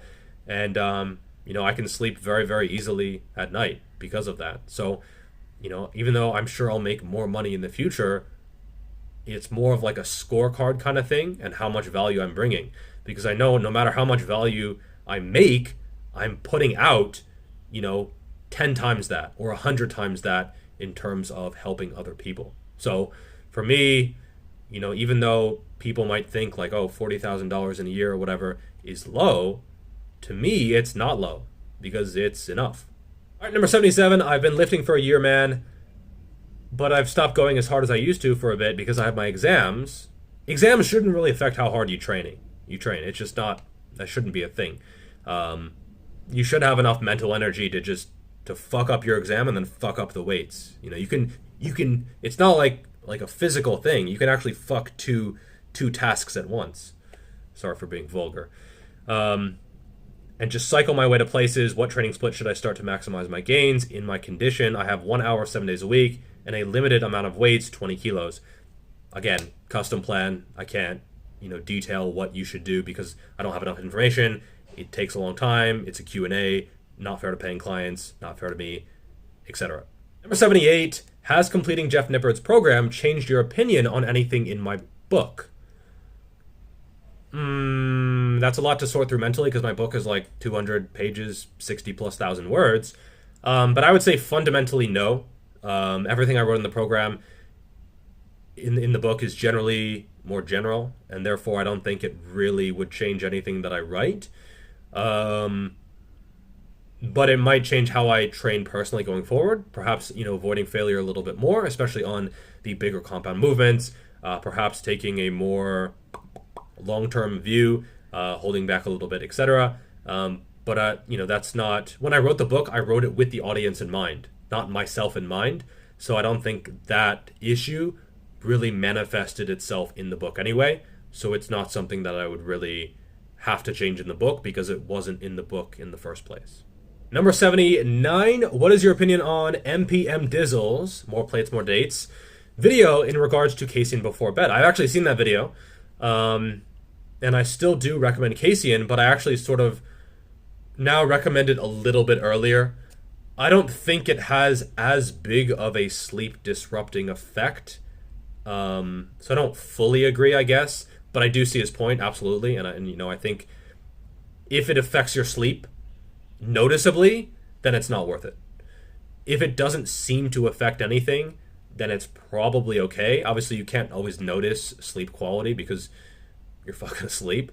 But I would say perhaps move it up. If you're just taking in like 20 to 25 grams of protein and it digests over the course of 4, 5, 6 hours, I don't see, that's like 3 or 4 grams per hour. I don't see how that would really impact, blood sugar or insulin significantly. If I saw any data, I might, rethink things. But I would say it's probably still fine as long as you're not like taking in 8 scoops or 2 or 3 scoops.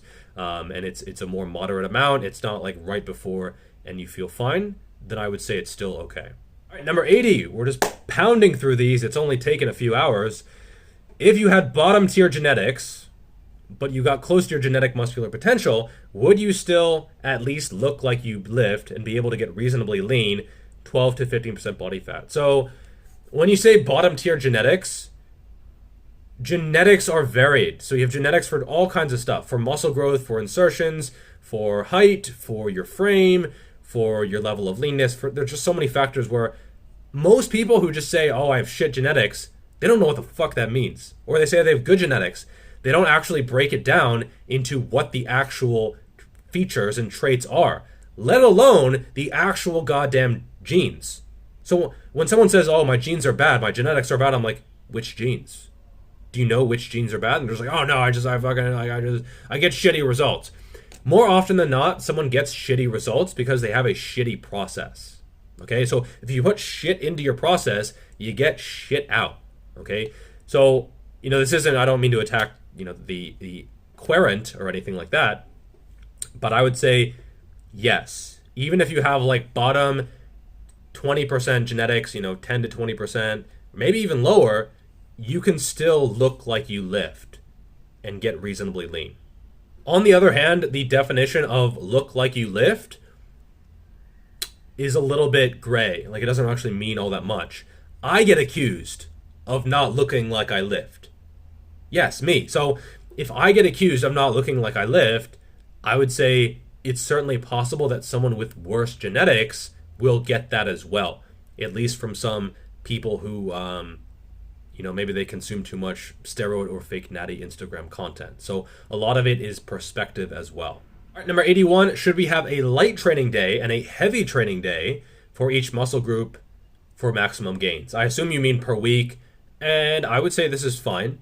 But I would probably go for more moderate than light. Light is sort of a gray area, like it could be 50%, it could be 60%. For some people, it's like 30% weights. And while you can, in theory, based on the data, get results from that if you go to failure and push really hard, from a practical point of view, doing sets of 50, 60, 80 on a particular lift in terms of reps, I think that's probably not going to be very enjoyable or pleasurable or optimal or sustainable or any of that shit. So I would say you're better off going moderate and heavy, or maybe just moderate and moderate to heavy. You don't need heavy weights, and that might beat you up a little bit too much in the long term. So I would say light to moderate and moderate to heavy is going to be better than just light and heavy. So instead of doing like 30% and 90%, have like a 60 to 70% day and a 70 to 80% day. So they're more in common than just throwing the baby out with the bathwater and just going all the way to the extremes. Numero 82. Hey Jeff, I'm following your push-pull leg split. I assume you mean the video. And notice there's no type of trap isolation. Is it not needed? Well, needed is a strong word. It's not needed, no. But you can certainly add it in if you really want to. If you want, specifically bigger upper traps, you can shrug your ass away if you want, But for mid traps, for lower traps, I would say those are covered by rows pretty well. You don't need like a specific Y raise or prone trap raise or anything like that. They're not bad, but at the same time, for most people, unless you have a specific issue or weakness there, I would say it's probably not necessary. And maybe adding in a little bit is okay, but definitely don't go too far overboard with the corrective prehab type of stuff. All right, number 83. Hey man, you are my favorite coach ever. Thank you. Hope you can answer my question. I am sick with coronavirus. Now have recovered 95%. Now, should I go back to the gym or wait till it's 100%? Because I'm thinking about it's going to take a long time to be 100%. So first, again, the same thing with the flu or the previous question, like question 2 or 3 or something. Seems like it was days ago. I've been talking forever. My throat is about to give out. But I would say make sure you're not contagious. And that's not something I can determine. Do your research, talk to a doctor, etc. I'm not a medical professional. So, but once you're not infectious, I would say if you're 95%, like a truly 95%, yeah, you can start working out again. That should be fine.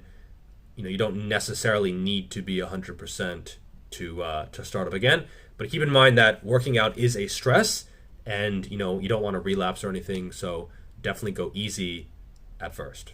All right, number 84. What do you enjoy doing in your downtime? P.S. You became my favorite fitness YouTuber literally overnight. Wow.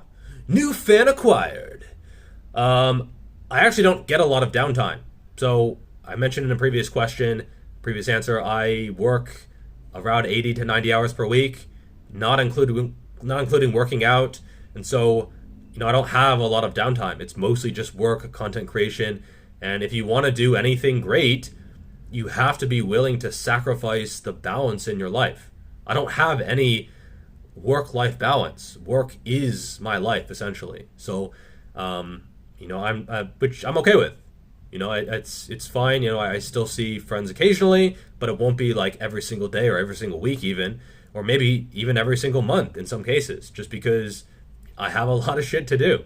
So for me, priorities are, spending time with my wife when I can. She's at work, so, the rest of the time when she's at work, I'll be doing content creation and then working out, and that's basically it. Occasionally I do play some games, but like, it's not a huge amount. It's a very small fraction of what I used to spend doing that. So, that's part of growing up, just realizing you can't necessarily do the things that just give you pleasure when you have a long-term goal. Number 85, as someone who likes going to the gym 5 times per week, is an upper-lower push-pull leg split an effective split? Yeah, I actually really like that split. You get 2 days off per week, which is pretty good for recovery. You get 2 times per week frequency on basically everything. Twice for lower, twice for upper. You get your push and your pull days, so you can focus a little bit more on arms on those days, as well as a little bit more on overloading the front of the body and then the back of the body on those days. And yeah, it just works out. It works pretty well. And it's very sustainable. Most people can make it to the gym 5 days per week, whereas 6 or 7 is obviously, a lot tighter. So I would say for most people, 3 to 5 days per week is a good option. And if you can go 5 days per week, this is definitely a good choice. All right, 86. What did you say is the best rep range for arms and shoulders? I would say 8 to 12 and then maybe 10 to 15, somewhere around there. Most arm movements I don't like for low reps. For like low reps curls, low reps extensions. You can maybe do like a narrow grip pull-up, neutral grip pull-up, or a close grip bench press with sets of 3 to 5. But typically speaking, I don't really like going that low for isolation movements. It just doesn't seem, in terms of like risk reward, it just beats you up a lot more. Doesn't seem like it has more benefit at all. Actually, from what I've seen, it has less benefit for most people, certainly myself included. And so, I would say moderate reps, not super high. Once you go over 15, I think the fatigue actually goes up even more, and I don't think the stimulus goes up with it. So I would say anywhere from 8 to 15. In my book, I detail this out for every single exercise that I have in my book, literally hundreds of exercises. So I would say it's going to vary based on the exercise, the individual, and it's hard to say an exact number for a body part. But again, I go into that all in my book. So you should buy it. Number 87, I want to start adding weights to my pull-up game. What is the best way to start adding weight? By the way, 10 reps is my max pull-up. I assume that's just body weight. Just slowly, chuck a 5-kilo dumbbell in your crotch and get to work, basically. Don't add like 20 kilos off the bat. If you go below 5 reps, I would say you're probably overdoing it. You certainly can, but maybe not the most efficient way to train. And some people say never to add weight. Franco Columbo, he's like, just never, he said to never add weight to his pull-ups, and his back was pretty fucking ridiculous, just because here to here is not easy, but it's very doable. This last little part where you actually get that full extension and contraction of the lats, of the lower traps, etc., and getting your chest up, that is tough. And so I think a lot of people add weight too soon or add too much weight too soon. All right, number 88, tips to train around biceps tendonitis, any specific stretches or movements that you recommend. So I've had some biceps tendon issues. The main thing is not to piss it off, okay? Know which movements seem to trigger it, like an angry SJW. For me, if I do reverse grip curls at a certain position, my elbows are like, I'm offended. They get pissed off right away for seemingly no reason, even just lightweight baby. So I would say know which movements seem to trigger it, and then avoid those movements. Pretty simple. You can also check to see if it's on one side and if you have any kind of imbalance in your shoulders, your rotator cuff, etc. For me, sometimes when I curl, this elbow will sort of elevate, and that's the elbow that gets the issue. And so I'll try to keep it more tucked, and I'll try to keep my hips in balance and keep more strict with what my body is doing. And that seems to help quite a bit. Whereas if I allow this to drift up, yeah, I can move more weight, but it also fucks me up. So it's not really worth it. Question number 89, what is your biggest insecurity? Okay. And what's your proudest moment other than marriage/children? Well, we don't have children yet. And even if we did, I don't think I'd be that impressed with what they've done, if they existed. It takes a lot to impress me. So step your game up, unborn children. Come on. In terms of my biggest insecurity, I don't know. Like, I haven't really thought about that. Generally speaking, I'm a very stable, secure, and confident, good person. So there's not really a lot to be insecure about. Maybe my appearance, but then again, like, teeth, maybe? I don't know. And what's your proudest moment? Not really proud of anything I've done, Yep. Definitely failed to answer this one.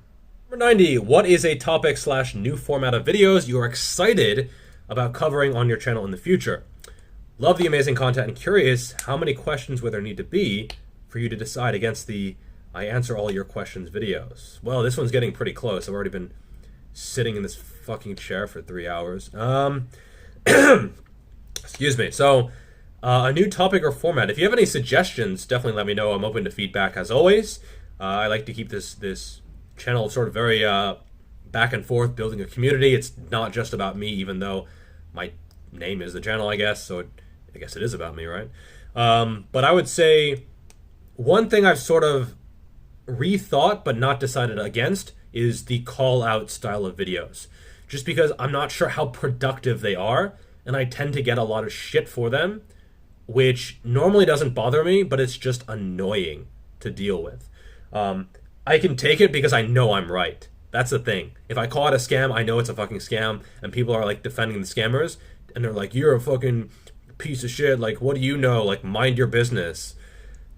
Really? Like, okay, well, that, if anything, it incentivizes me to do it more in some way. But for me, I'm not sure how much good that does. Calling out misinformation, I think it's helpful. Certainly gets more views. It's better for growing the channel, which gets more good information to people.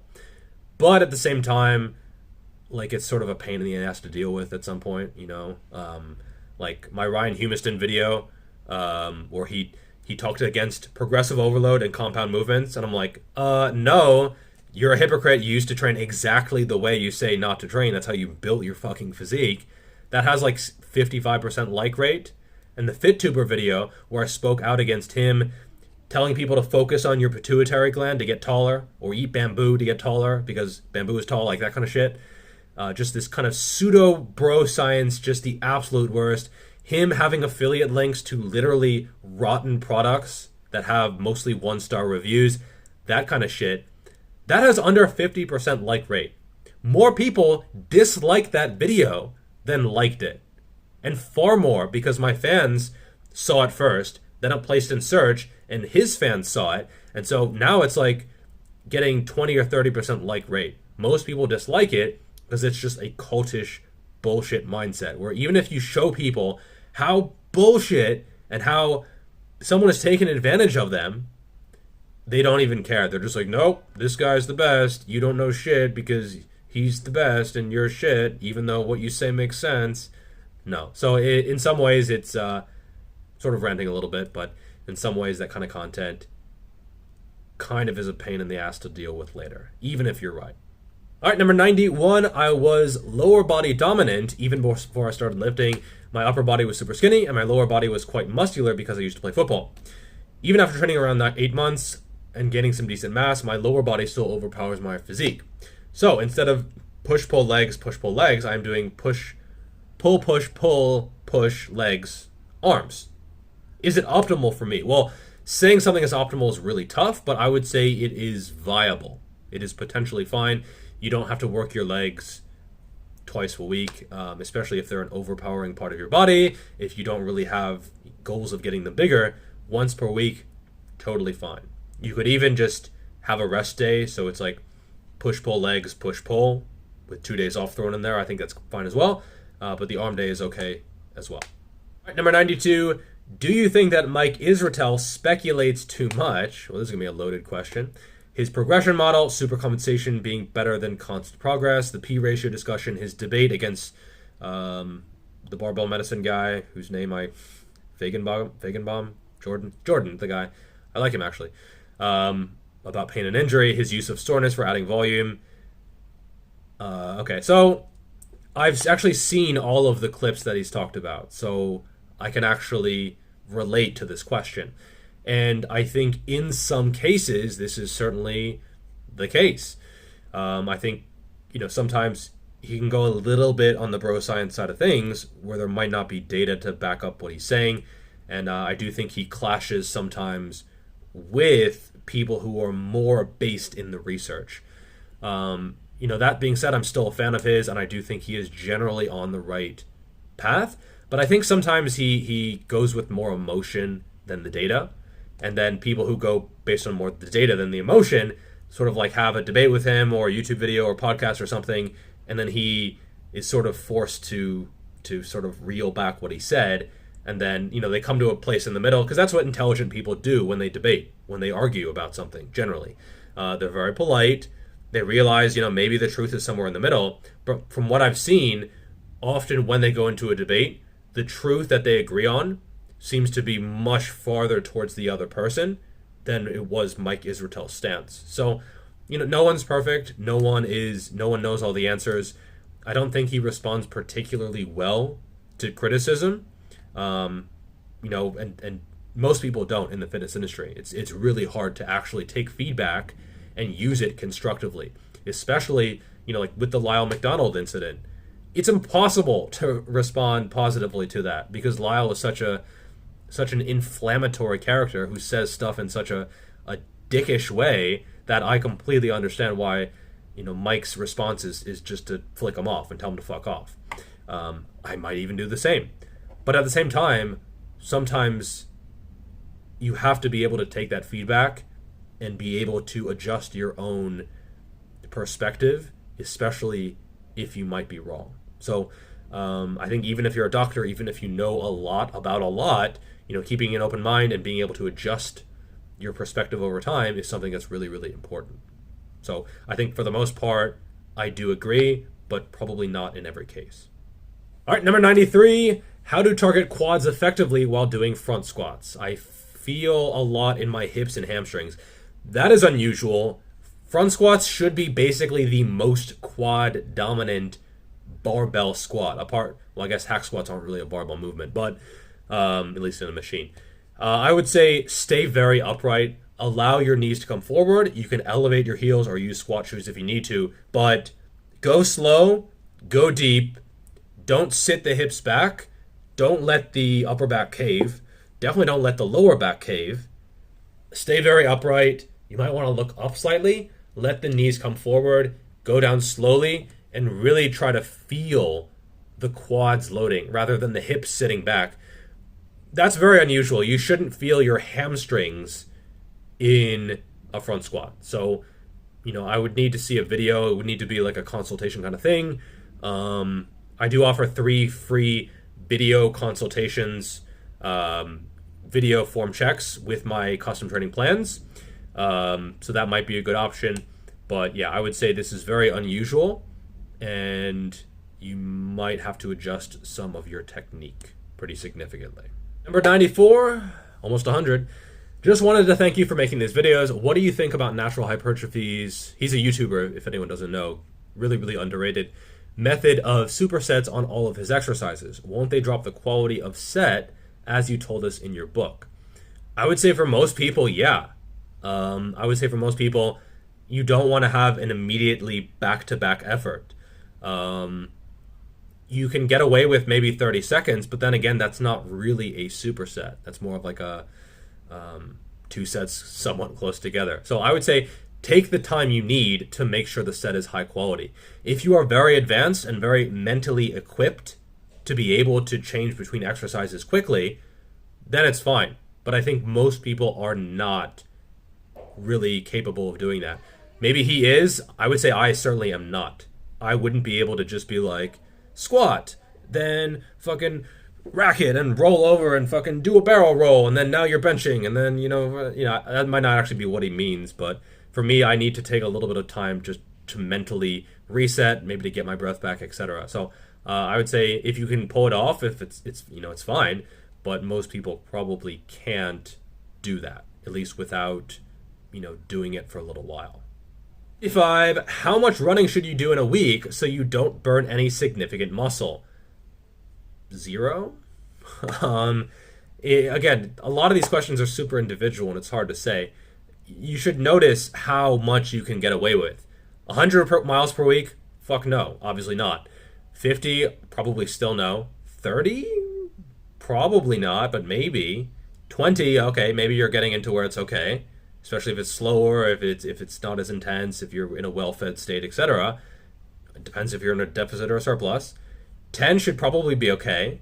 But if it's like a 10-mile run in a fasted state and you don't eat all fucking day, 1 mile, one run of 10 miles could cause an issue, or even less. So again, a lot of factors at play. This requires personal experimentation. Number 96, hey Jeff, I've lost a lot of weight, but I am still a bit overweight aesthetically, so I have been currently more serious about recomping, okay? I've started really cutting out any and all processed stuff from my diet. Good job, nice work. So my question is, should I still count calories if I eat mainly low-calorie whole foods, fruit, veggies, lean protein, rarely any fats like nuts or avocados, or is it okay to eat more instinctively with foods like these? My weight has gone up on the scale, but I still look good, so I don't know how to address this lull. Okay? I would say it's probably fine. See if you can maintain your body weight, slightly go up is okay. Eating without counting. If you find yourself, gaining more than a couple pounds per month, you find yourself, not being able to control what you eat, maybe go back to counting. But generally speaking, making better choices should be enough. It won't always be enough. It won't always be enough for all people, but, give yourself a shot. Give yourself, to see if you can actually do it. And if you can't, you can always go back to counting calories for a little bit, maybe forever, maybe just temporarily. But, give yourself at least a few weeks, if not a few months, to get in the habit of not counting calories. Number 97, when can someone start coaching or asking for fees, like making programs for an ex? Like your ex-girlfriend? Oh no, like making programs for example, I guess. Yeah, if you're making programs for your ex, fucking German volume training, deadlifts, good mornings, afterwards, have fun, go fuck yourself. That's vindictive. I wrote 100 training plans for free before I ever charged. That was something I set in stone. I said to myself, I had a little bit of like an imposter syndrome where you're not sure if you're qualified to do this, because I wasn't, because I had never written a training plan. I had read a shitload about training and trained myself to a decent level, but I had never actually worked with anyone. So I said to myself, I'm going to write 100 training plans for free. a ton of people just did word of mouth. So one person would recommend like 2 or 3 people, and it just sort of expanded from there. And I wrote 100 training plans for free. And I was already working full time. I would just sort of do this in my free time, just sort of, seeing what worked, what didn't, getting feedback from them along the way. Not like coaching 100 people, that's fucking impossible, but I wrote 100 training plans for free. And so when I charge, I'm confident that I know what I'm doing because I've done a lot of it. At this point, I've written over 500 paid training plans over the past year and a half. So, I'm not going to say I've seen everything, but I've seen a lot. And for most questionnaires, I've seen someone else in your similar situation. And so for me, I'm confident that my level of expertise is well worth the price, especially when I see other people charging way more than me and I know they are fucking idiots. So for me, I'm confident in my services and I know I'm charging a very fair price. So if you can't get to that point to where you're very confident in your services, it's probably a sign that you have a little bit of work to do, either with writing training plans for free or very inexpensive, etc. Because if you find yourself not confident in your services, other people probably shouldn't be either. So there's no set time frame. It could be a few months, could be a year, could be less. It just really depends on if you have the experience to do the actual job. All right, number 98 is progressive overload, the be all and end all. Can you build muscle just by lifting heavy enough for you without it? I mean, yes, sort of. Like, if you don't progressively overload, long-term progress, it's just not going to happen, okay? And by progressively overloading, I mean doing more, not necessarily adding weight to the bar. If you go from like 100 kilos being your 1 rep max, and then in a year or 2 years, you can do like, 5 sets of 5 or 8 sets of 8 with it, obviously you've progressively overload, even if you've never touched above 100 kilos. So I would say you're not going to build muscle without a sufficient stimulus. And that sufficient stimulus, almost certainly, I'm not going to say always, because, if you take steroids, you'll blow the fuck up, even though you're using the same weights. But I would say it's the most surefire way to build muscle. And anyone who denies progressive overload is an absolute fucking charlatan. Yes, there are things you can do to like mind muscle connection or twist the nipple to get extra pec contraction or whatever. But if you focus on that too much, especially as a natural, you will go nowhere. You might get a juicy pump, but juicy pumps don't build muscle. All right, number 99, do you think someone has to get a personal trainer certification first before they start coaching? And how important is a coach's physique on getting clients or training someone? Like Mark Ripito, he's not shredded. He's not near shredded. He's not even lean. He's not even but he can lift some serious weights. Yes. So the first part, you don't need a certification. I don't have a certification. I have no plans on getting certification. Very few people have asked me if I have a certification because they're generally fans of my work anyway. They're fans of my videos, my thousands of answers on Quora, and so they don't need to know that I have a certification because they already know that I know what I'm talking about. And I would say, this is going to sound like tooting my own horn, but I know more than the average person with a certification. Hands down, for sure. And so if I went into a certification course, how much would I learn? Nothing. I would literally be spending money to get a piece of paper that no one fucking cares about anyway. That being said, if you don't have a presence online, it might be a good idea. Because if someone is not like a follower of your work or you don't have any work out there, they might ask for a certification. And if you're just like, I've read some books and shit, they might not accept that and you could lose out on business. For me, it doesn't matter. For other people, it might be worth looking into. Plus, it might actually be useful in terms of actually learning. Hard to say because I don't know your particular situation. How important is a coach's physique? More important than it should be. There are plenty of, if you look at Boris Shako, he doesn't look like he lifts, yet he's one of, if not the greatest powerlifting coach of all time. And this goes with a lot of coaches, like Olympic level coaches, very, very knowledgeable, high level coaches. They don't look like anything special. Then you see like a fucking 18-year-old popping SARMs who's shredded to death, and everyone's like, fucking tell me your secrets, bro. They don't have any secrets. Their only secret is that they're juicing the fuck out of their body, and their liver is going to be cooked like a fucking hot dog in a few years. Okay, so I would say don't go based on physique. It's probably one of the worst ways to assess someone's coaching abilities. You know, I'm not going to say there's an inverse relationship, but I would say there's a very weak relationship between physique and coaching abilities. But the sad thing is, if I got leaner, or if I like ran a cycle of steroids and put on 5 or 10 kilos of muscle, I would get way more demand, because that's just how social media works. It's sad, but it's true. Number 100, which is more effective, close grip bench press or wide grip bench press? Well, more effective for what? When you ask, you know, isn't workout or is an exercise effective, my brain is starting to die. I need to plug myself in. But I would say it depends on what you want to do. Competition, usually wider is going to be stronger than close. You want big fucking triceps? Close grip is going to be much more effective because it's more elbow extension compared to bringing the shoulder adduction. Yeah, my brain is definitely fucking shutting off at this point. So it really depends on what you want to do, what muscles you want to target, and your specific goals.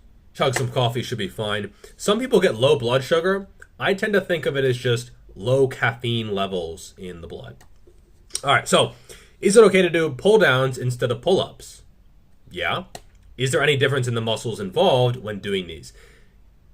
Yes, sort of. So in terms of like biceps and the back and anything, you're doing the same thing. You're pulling something down or you're pulling yourself up, hence the names. The only difference is that for a pull down, your ass is seated in a seat. Is seated a word? Is sat in a seat? And in a pull-up, you are swinging. It's more of like an open chain exercise. And so you need more abdominal activation in order to keep from arching the lower back. Because a lot of people are like, you have to keep your abdominals tensed and braced and flexed in order to keep from doing that. Whereas with the pull down, you don't have that at all. So I would say overall, in terms of bang for your buck, the pull-up is a superior exercise for sure. All right, question number 102. This is actually a bunch of questions. This guy went ham on the questions. He asked me 9 fucking questions. Finish him. Finish him. Finish him. Finish him. You mentioned your favorite form of progression is dynamic double progression. Do you think it has any benefits over other systems? It's simple. So that's the main thing. It's just simple. You just go from the bottom to the top, you add weight, you reset. Not that complicated. I did a full video on this. Sean Alawandi did a full video on this. It's very basic. A shaved monkey could do it. Any downsides? Not really. Perhaps the only maybe downside is that you don't get a super heavy weight to post activation potentiate the later sets. Number 2, what is a common and good exercise that you dislike and why? Anything with the abs, like planks or fucking crunches or cable crunches, I just you know, it might be to the detriment of my physique. I don't have as defined of a six-pack as I otherwise would, but I just don't. I abhor them so much, I just don't fucking bother. You mentioned there is barely any research that supports mobility work static stretches are beneficial. Does this mean that they are useless? No, you can, if you like doing them, they're fine. They're not much of a benefit. And yes, a lot of it is just placebo. You know, a lot of the massaging is the fact that there's an actual person there that is touching you, as weird as that sounds. Whereas like if a machine touches you, it has a different effect because, you know, you don't get the same probably oxytocin release or anything like that. Number 4, you said 9 questions, really, dude. You said you really enjoyed Nippard's program and were surprised that the lower intensity brought you greater results. Do you plan to implement this in your training from now on? Yes, but not completely.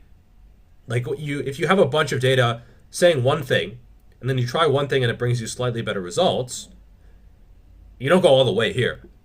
You sort of shift gradually. And if I have more data in the future, and I try that again, and it works well again, I'll shift a little bit more.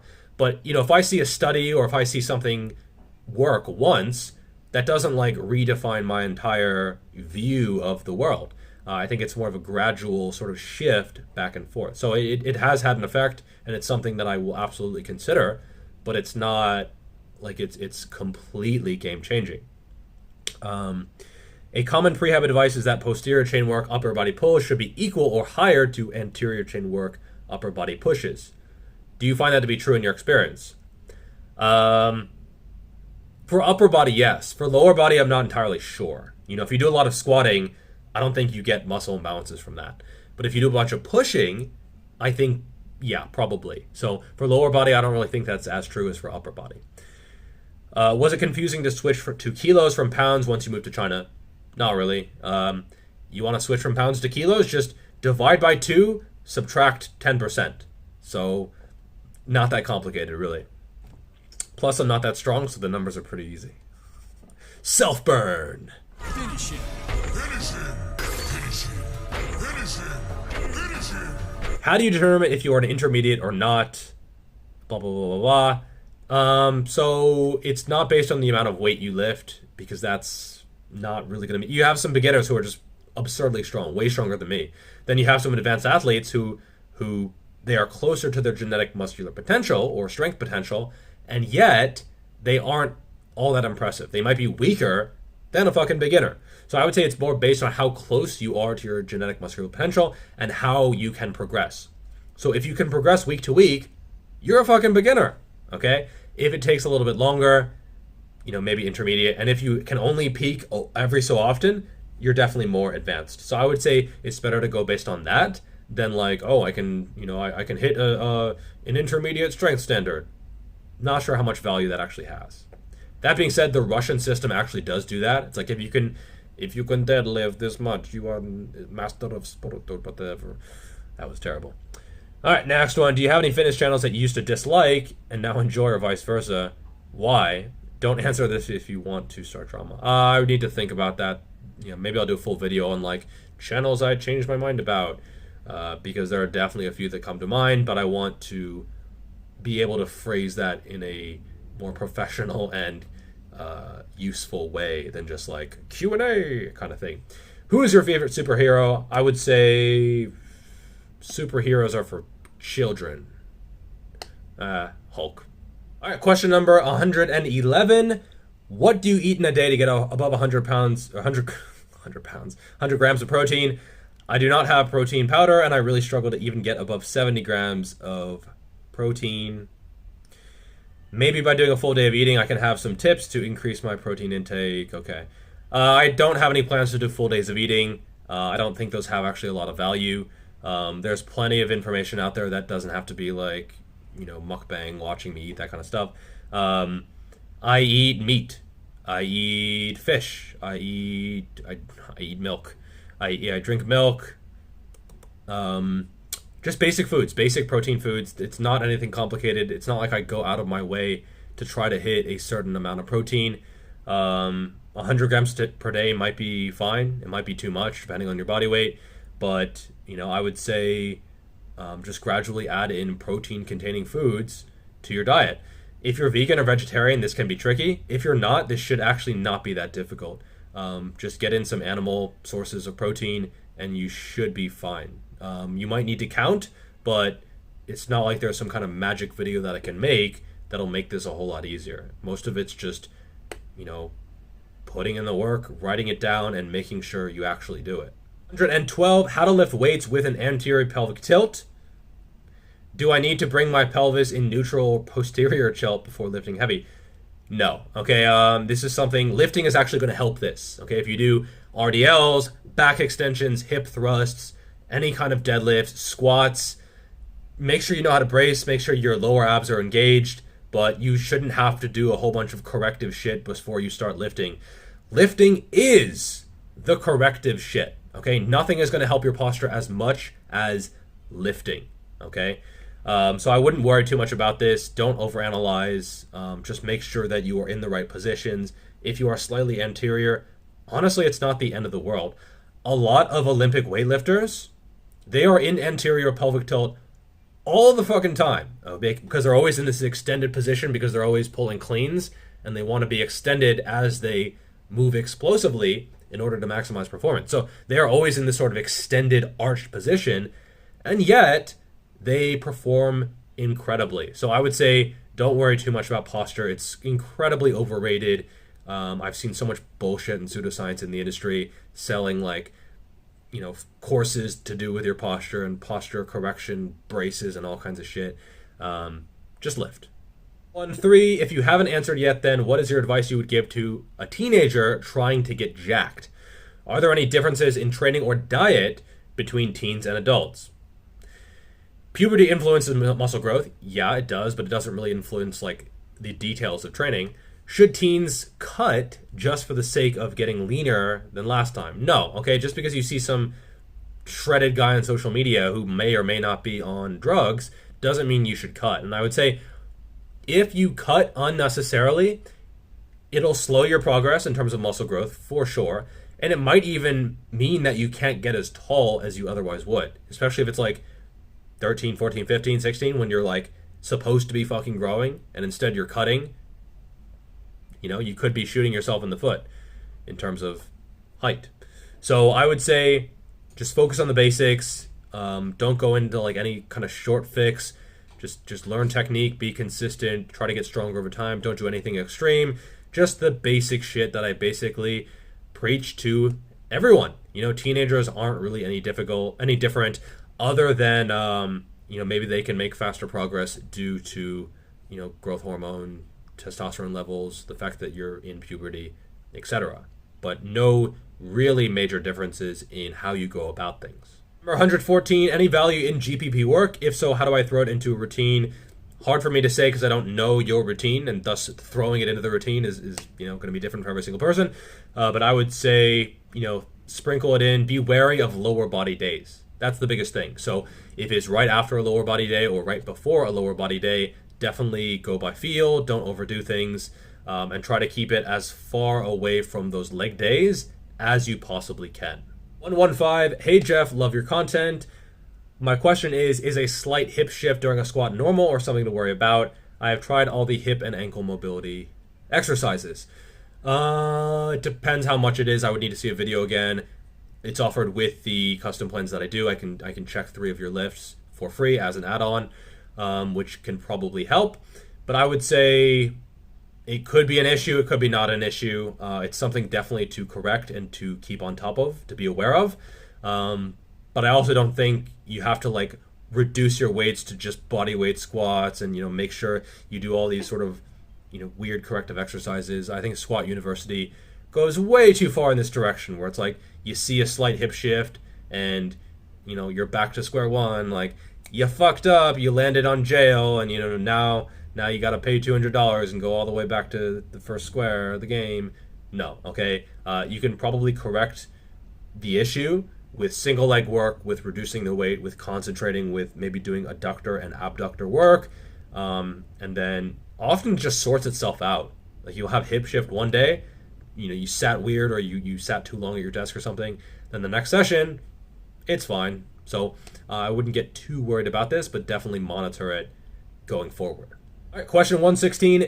If I'm doing a push day and I have bench press and incline bench press for 4 sets each, have I done 8 sets for chest? Yeah.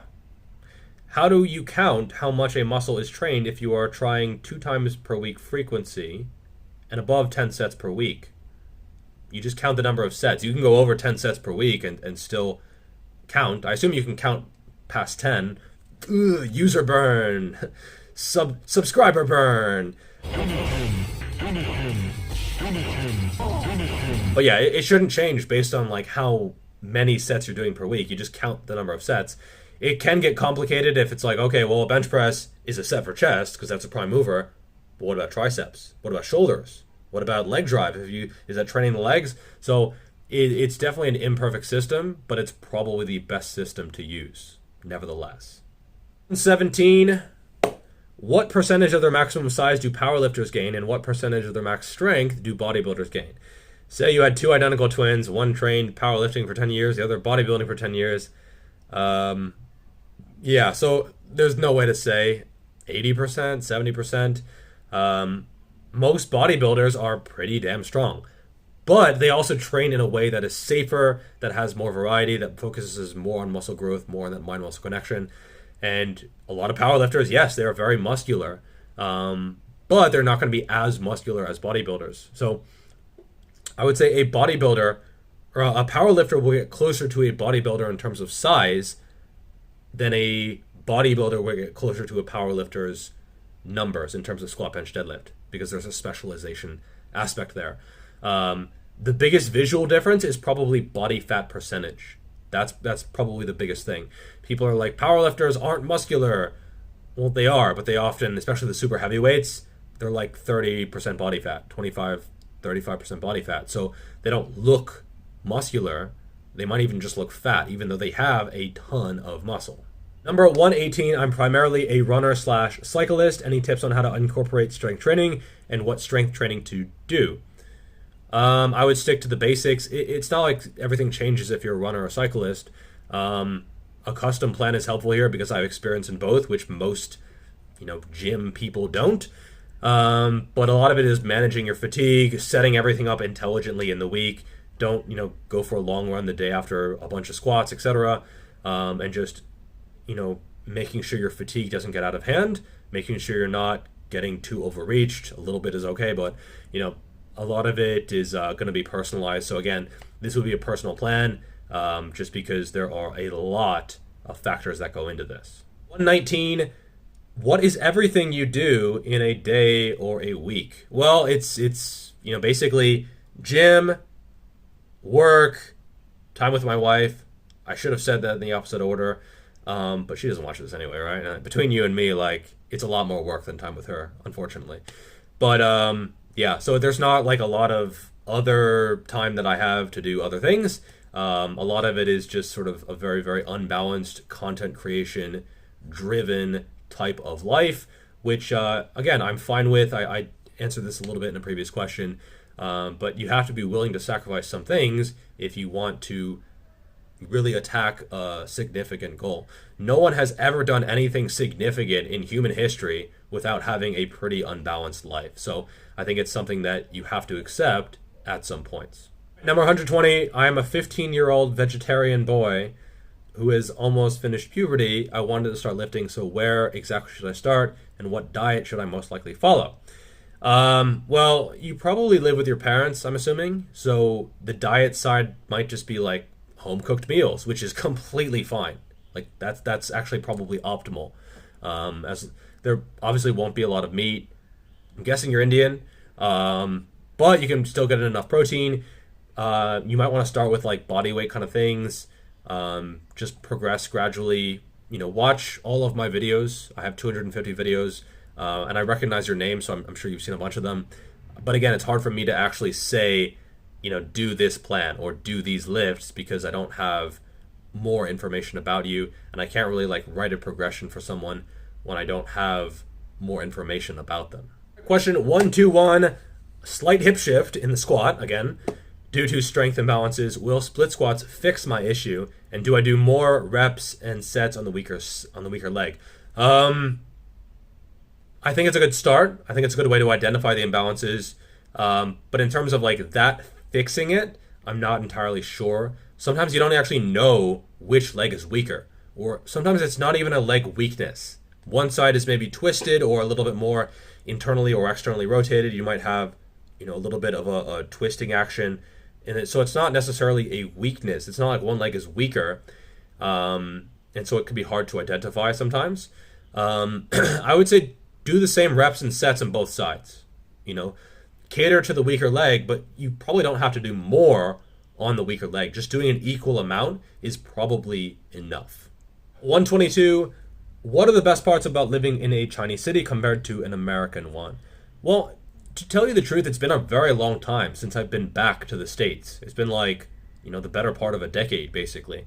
So for me, it's a little bit hard to make the comparison because a lot of what I get from American cities is from friends or from the media or from family, that kind of thing. It's not really essentially personal experience.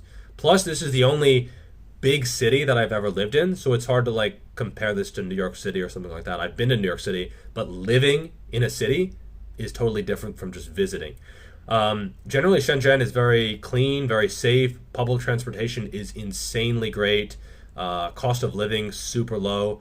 I had a question or an answer earlier where I talked about how much money I make. I'm sure a lot of people in the West are like, you only make that much? I could never survive on that. Whereas here, it's basically an affluent lifestyle, essentially. So cost of living is lower, just everything is better.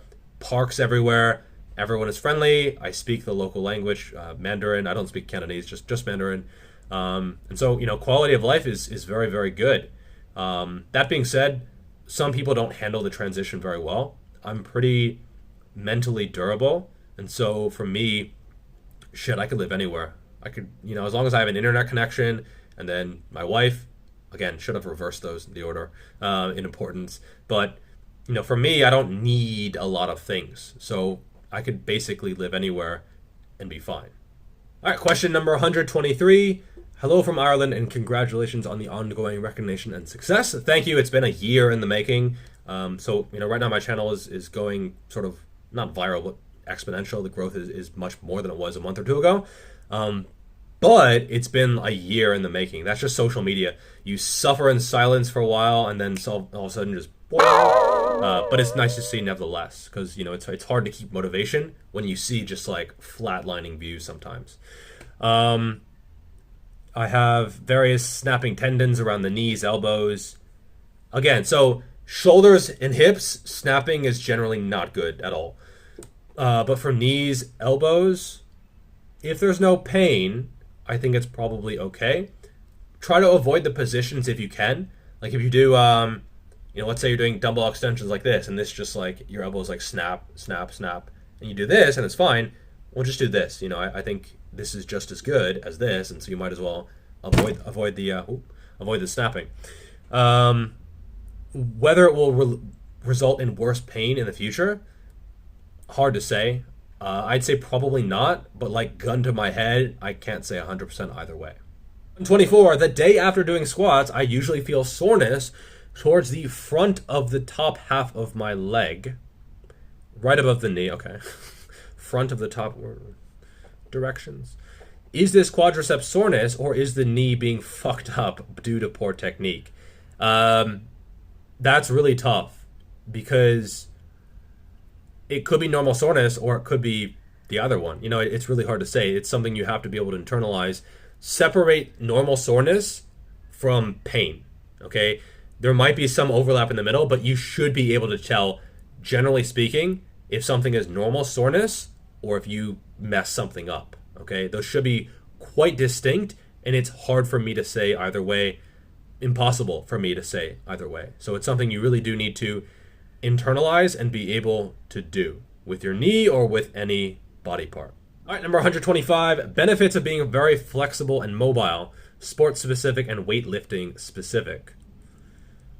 Well, sports specific doesn't mean anything because there's a wide range of sports. Gymnastics needs a lot more flexibility than, golf or bowling, So, and then weightlifting specific, again, it's going to be dependent on the actual exercise. I would say there's minimal benefit in being extremely flexible. And in fact, it might actually be bad in terms of performance. So if you're a powerlifter, you don't have to squat ass to grass. In fact, you're better off squatting to get 2 white lights to where you're barely at parallel. One of the judges is like, dude, this guy is not even at parallel. And the other two are like, looks good to me. That is like the ideal depth for powerlifting, because you don't want to go any deeper, because that's essentially potentially taking pounds off of your total or kilos off of your total, whatever. So I would say be as mobile as you need to, and don't think that you need more. Okay, so again, this is sport specific based on the specific sport, and then also movement specific. So I realize that's not very definitive, but it's not a very definitive question either. 126, is metabolic adaptation real? Yeah. And if so, how to combat it with a sword. Not burn more calories, but to actually combat it with a sword. No. There's not that much you can do, honestly, to combat it. I haven't seen any any real data on like some kind of a special diet or protocol that is better at not reducing your metabolism due to dieting and due to weight loss. It seems like basically no matter what, if you lose weight, you lose body fat, your metabolism is going to go down. You can combat it with more hologram. You can combat it with more activity levels, and that's probably the best way to do it, or reducing your calorie intake. But I don't think there's like a specific protocol to like supercharge your metabolism or anything. So if someone is trying to sell you that, it's probably bullshit. All right, next question, 127. Would one set of 40 with a drop set when I reach failure before 40 be similar to 3 sets of 15 on leg extensions? I do it to save time. Also, good luck with your channel. You're definitely my favorite fitness channel. Wow, thank you. I would say just one drop set is fine. You know, I don't really see a lot of value in going heavier. If it was like a squat, I would say 3 by 15 is definitely better. But on a leg extension, you know, just to save time, it's a pumping exercise anyway. You know, like you're doing it for the metabolic stress. You're not really doing it for the tension. So I would say both are okay, and there's nothing wrong with doing, you know, that set to failure, then drop set. Just hammer it hard, get out of the gym. That's completely fine. 128. Does the feeling of a tight muscle really just imply that I don't train it enough? In my case, my traps often feel tight when I wake up. I would say that's not really training related.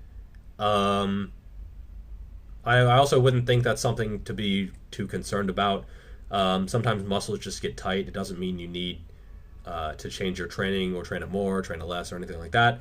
If you want them bigger, train them. If you want them smaller, don't train them. But I don't think like you'll get them less or more tight if you specifically train them.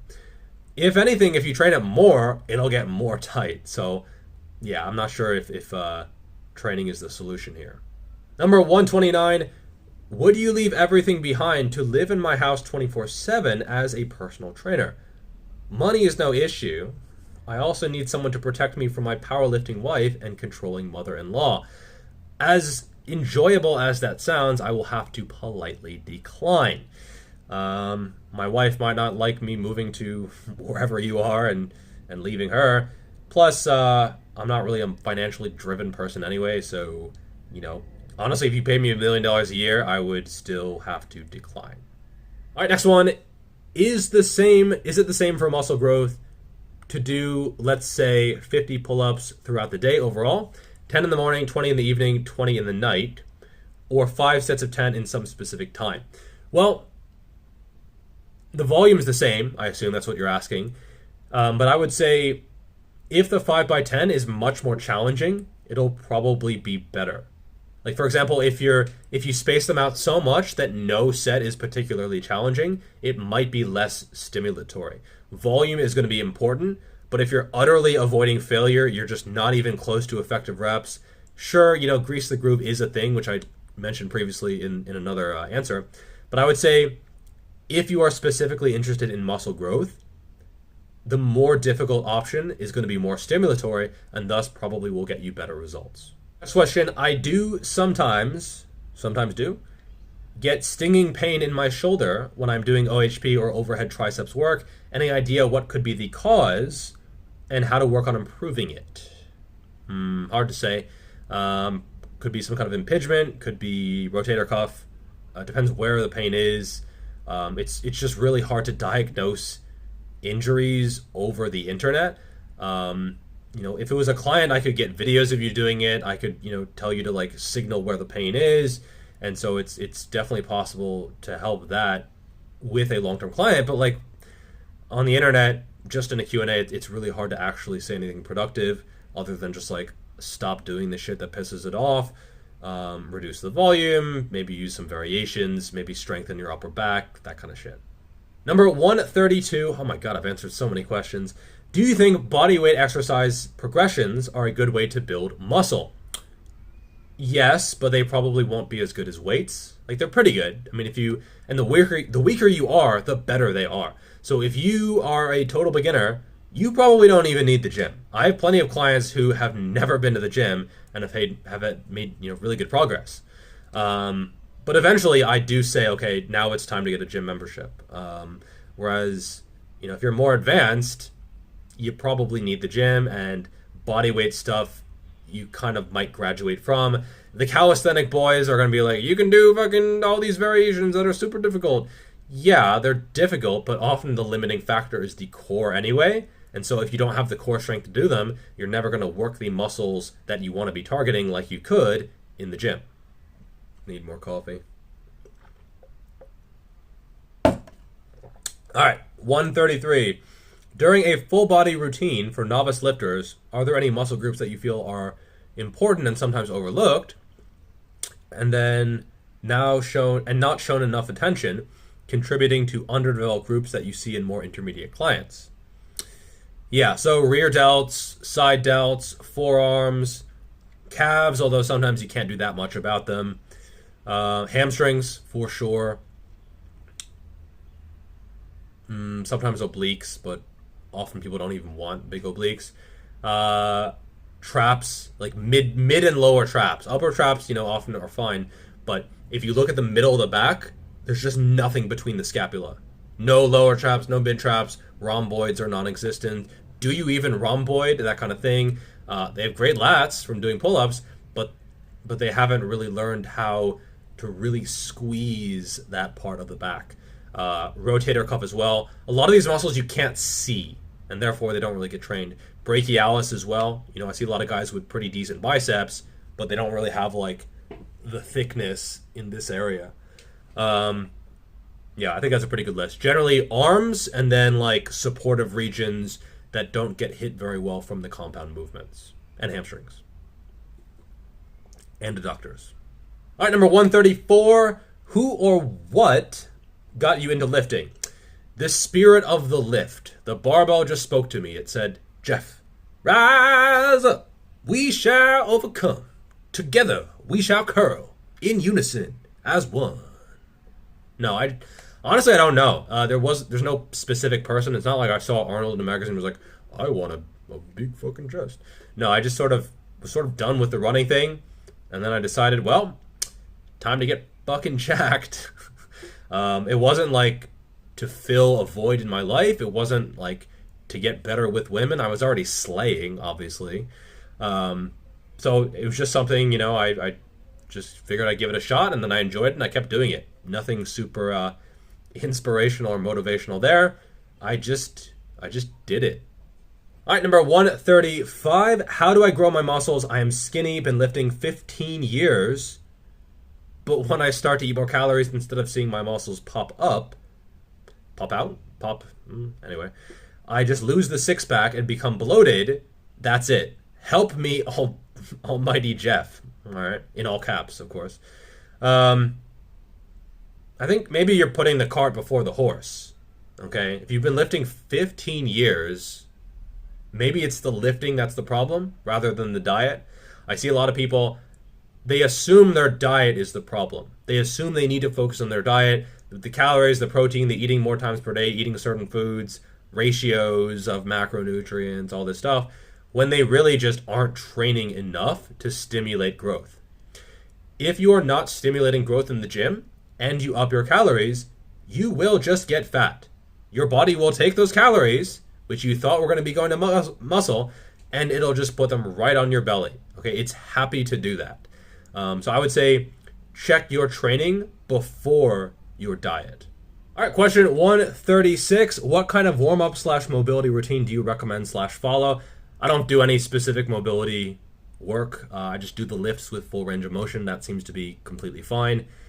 I think most people way overdo this. It's just all this Athlean-X gimmicky bullshit.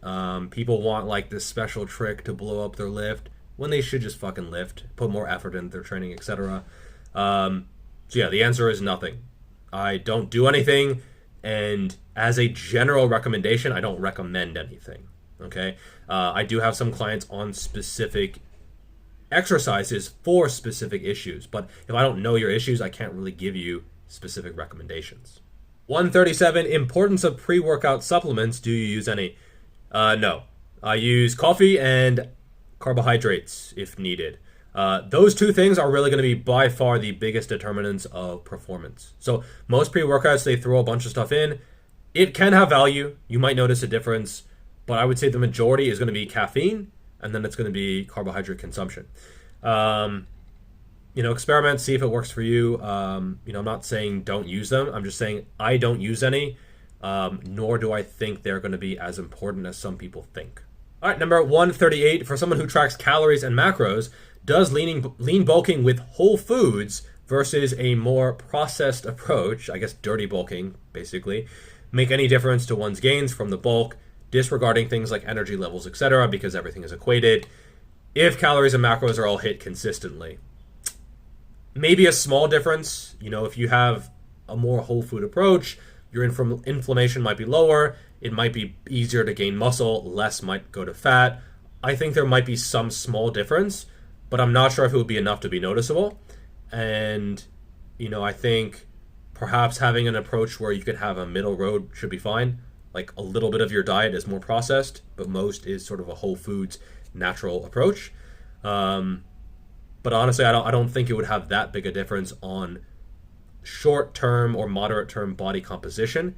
For longer-term health, yeah, absolutely, But for what you see on a bulk, not sure if there would be a big difference. The processed foods might cause you to retain water, which can blur your appearance, making you look potentially fatter.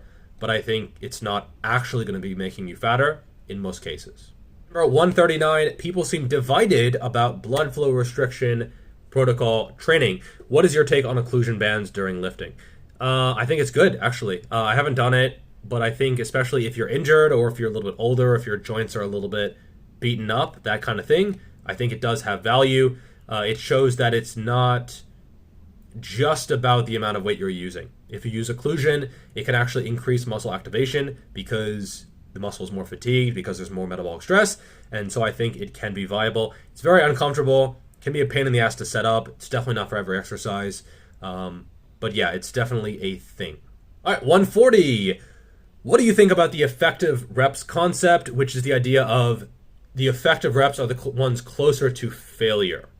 And if it's farther away from failure, they're not going to be as effective. It has to be basically within 5 reps of failure to be an effective rep. And if you don't get in effective reps, you're not going to get much stimulation.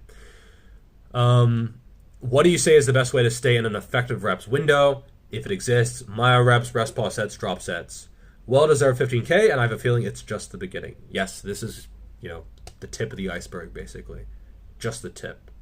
I think it is a thing, but it depends on the rep range. It depends on the exercise. Let's say you do a set of bench press doing 1 rep with your 6 rep max. So you have 5 reps left in the tank. That's not that hard. That's not that stimulatory. You don't expect to gain any muscle from that. Volume is low. Effort is pretty low. It's heavy weight, but I'm not sure how effective it would be. What happens if you do 25 reps with your 30 rep max? It's the same number of effective reps. You're still 5 reps away from failure, but the feeling, way different. Okay, if you do a few sets of that, that's absolutely a hard workout. Whereas if you do, 5 singles with your 6 rep max, that's barely even training, to be honest. So it depends on your rep range. It depends on the exercise too. I think some exercises are more stimulatory, and you don't necessarily need to be as close to failure. If you're doing some kind of like machine exercise and it's very easy, you might have to go closer to failure in order to fully stimulate growth. Whereas a heavier compound movement, I think you're going to get more out of, even if you are not as close to failure. So I think effective reps is a thing, but there are a lot of details that a lot of people don't really talk about or think about. 141, evidence suggests that resistance training safely will reduce the probability of future injury, and that by simply going through the movements, squat, deadlift, etc., is all you need to help your body adapt to the movement patterns and achieve the ranges of motion necessary. Basically, stop worrying so much about stretching, rolling, twisting, etc. In your opinion, what stretches and rehab routines are actually necessary for longevity and resistance training? So again, I sort of went into this before. it's individual, and you shouldn't blindly do something like Athlean are saying, not doing fucking Facebook is fucking killing your fucking gains, fuck. He's a fucking idiot, okay? He is not science-based, he has not read research, and a whole bunch of shit that comes out of his mouth has no basis in science or even reality. So I think this kind of fear-mongering, thinking you have to do a ton of prehab or rehab before the pre-rehab, and just you're prehabbing your prehab now, and your warm-up takes you 3 fucking hours in the gym. I've had clients like that. They're like, do you want me to do any prehab? I'm like, is there anything? Not really. Like, do you have any issues in the past that you might have to deal with? And they're just like, no. And I'm like, all right, nope. Like, there's really not that much in terms of prehab that is really worth doing. Assess yourself. There might be some stuff that you might want to add in the future, but as a general recommendation, I recommend basically 0 prehab. Okay, there's just no, do your face bowls, sure, whatever, maybe it can help, but there's no evidence that it can really help. And if you feel like you're safer doing it, okay, sure, maybe you get some placebo effect, which is nice, which I may have just ruined, but generally speaking, I think it's mostly a waste of time. For 142, the marathon continues. Do you have a best lift or one that you're just stupidly good at? I do have a few lifts that are relatively better than my others, but I don't think I have any lift that is like Instagram worthy or like, oh my god, let's follow this guy because of his deadlift kind of thing. I have glute bridged, fucking claim to fame over here. I have glute bridged 300 kilos for 7 reps, I think. 280 kilos for 10 reps. Let me check my training log to see if I'm not just talking out of my ass. But yeah, I'm good at glute bridges. I don't even do them anymore because it's such a pain in the ass to load up. Literally, I would take every fucking plate in the gym because I would have 7 goddamn plates per side loaded up. I've done 220 kilos on the glute bridge for 20 reps, 200 kilos for 31 reps. Hell of a butt pump. But in terms of like transfer to squat and deadlift, nothing. I'll probably do a full video on this, but I think it's sort of an overrated exercise. It did seem to give me a good butt pump, but in terms of actual results, maybe not worth it. Kind of like inconveniences everyone else at the gym. Everyone's like, where are the fucking plates? And they see me over there and they're just like, god damn it, because I could only use 20 kilo plates because the bar was literally full of 20 kilo plates. I couldn't even use more if I wanted to, and I probably could have, just because it couldn't fit on the bar. 143 is training calves and forearms important from an injury prevention perspective. Hate training them because it's lame.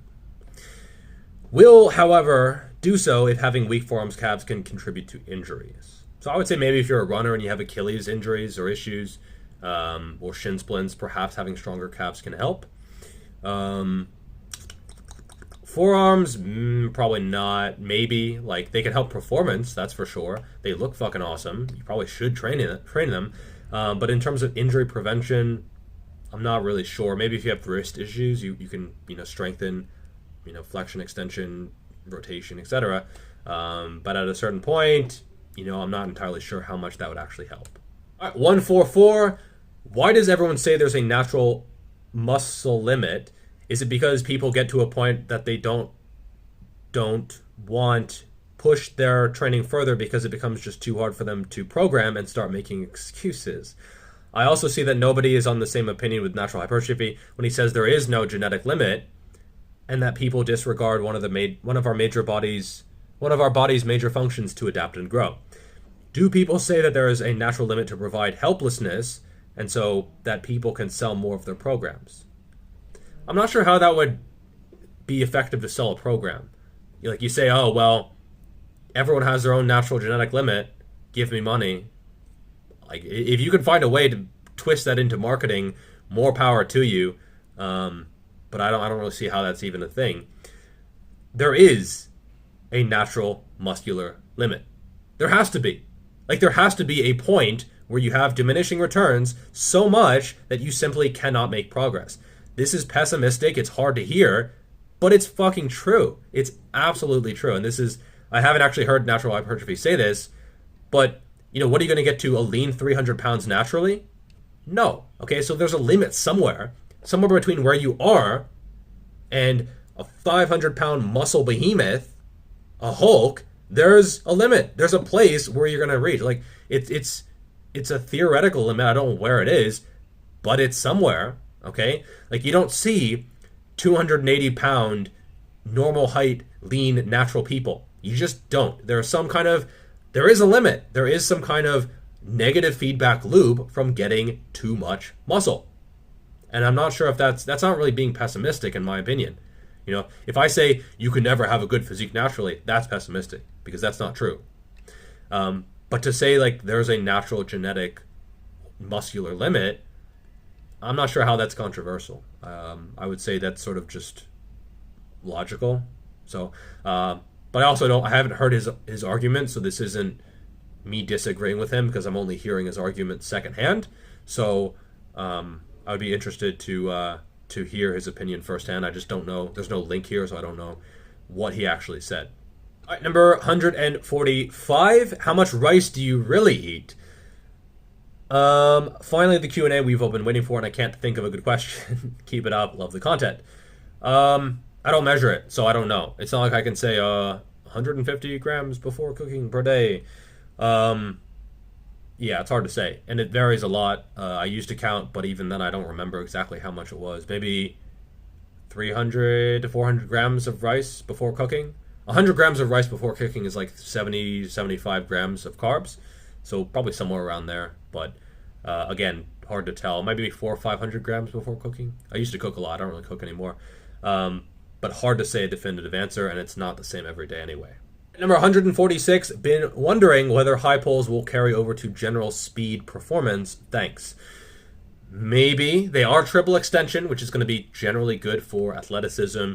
I typically like more hip extension based because for the Olympic lifts, I'm not entirely sure how much carryover they have to speed. I think they have some. I think they're good.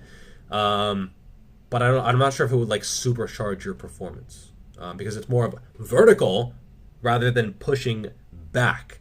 With the glutes extending, it's more a squat or a quarter squat type of movement. So I'm not saying it's bad, but it might not be like the best thing. 147. What are your opinions on programs that have built a very dedicated following, such as Starting Strength, Fierce 5? Not familiar with that one. Strong Lifts, etc. So yeah, there's a lot of dogma out there. There's a lot of cultism in some cases where people think like, this is the program. I haven't met anyone intelligent in the industry who takes that approach. Okay, so if I see someone doing that, saying like, this is the program, I know instantly they're either dumb as dirt or they're trying to manipulate someone else into using the program for some probably nefarious reason. So if I see that kind of attitude, usually I try to pick apart to see which it is. Because if it's the first one, maybe I can help them. If it's the second one, they probably don't want to be helped at all. Question 148. Just scrolling through the questions casually, my reaction is that most of the questions could be answered if they read your book. A lot of them, yeah. I believe you should promote it more in this Q&A. That's my 2 cents. I am not good at promotion. I don't really promote stuff a lot. Again, I don't need really money. I'm not good at business. If they don't buy my book, they're missing out. I make less money, but like not that big a deal really. My question is, I'm trying to incorporate some Olympic lifts and bag boxing in a week, but since Olympic lifts incorporate more motor units and nervous system in general, I find it hard to recover the next day while following an upper-lower split. I'm a beginner when it comes to Olympic lifts and bag boxing, so don't know the perfect way to incorporate them in my program. Could you please suggest something? Thanks. Well, if you're a beginner, they're probably not that taxing to your central nervous system. It might be taxing muscularly. They might be taxing in other ways, to the joints perhaps. But in terms of like the central nervous system, that's not really all that much of a thing. So I would say there's no harm in giving yourself an extra recovery day if you need to. I don't really know exactly how your week is set up. But I would say if it's affecting the next workout and you care about the next workout, split them up a little bit. That's probably going to be the best way to do it. Maybe day 1, work out earlier in the morning if you can. Day 2, work out a little bit later just to give you a few extra hours of recovery time. That can actually make a significant difference. 149, what is a recommended workout routine to have a long life? Actually doing nothing extreme, not doing anything super crazy, not being super high in body weight is going to be good. Fasting, plate push-aways are going to be good, especially in the morning, get that fasted time in. But generally speaking, I wouldn't say there's any specific long life workout routine. If anyone, I would say if most people try to sell you that kind of thing, they're probably full of shit. Like, oh, this workout's going to make you live longer. Yeah, any decent workout for most people is going to help. So I'm not sure if that's really a thing. 150. What's better, hitting a 5-rep max or a 3-rep max or a 1-rep max? Compare risk to reward. Well, that's pretty easy, actually. 5 reps is going to have less risk and probably more reward. It depends on your goals, of course. If it's pure strength, you can make the argument for the 1-rep max. But also 5-rep maxes may be better for long-term progress if you're not peaking. Excuse me, all this coffee. If you are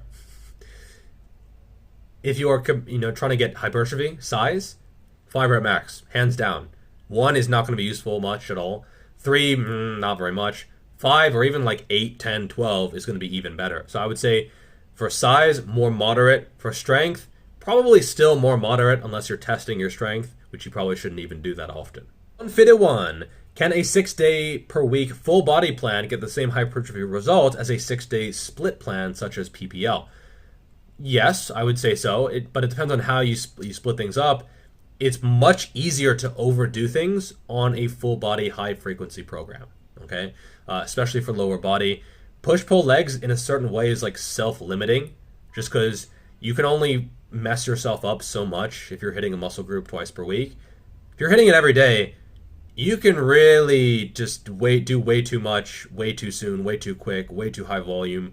It's just, you need to manage fatigue so much more strictly that I would say for a lot of people, 6 days per week is not really suitable to do truly full body. It can work, but it requires a lot of diligence and planning and discipline. 152, English second language here. I'm not sure if that was ironic or not ironic. I'm guessing it was not ironic, so I'm sorry for laughing. What is the meaning of nuance in fitness? Can you give an example, please? The definition says a subtle difference or shade in meaning, expression, or sound. So for me, nuance is when you don't just tell one side of the story. You see this a lot with popular channels. Because hearing both sides, or speaking in more general terms and getting both sides of the story requires more thought, a lot of these more mass appeal mainstream channels simply won't tell you both sides. They might not even know both sides. They might not even be able to go into details. If the extent of a channel, their nutrition information goes into like calories in, calories out, eat protein, eat low calorie density foods, and that's it, that's not a lot of nuance. Push the fork away, put the fork down, whatever. That's 4 fucking things. Like, that's all the nutrition information on your channel.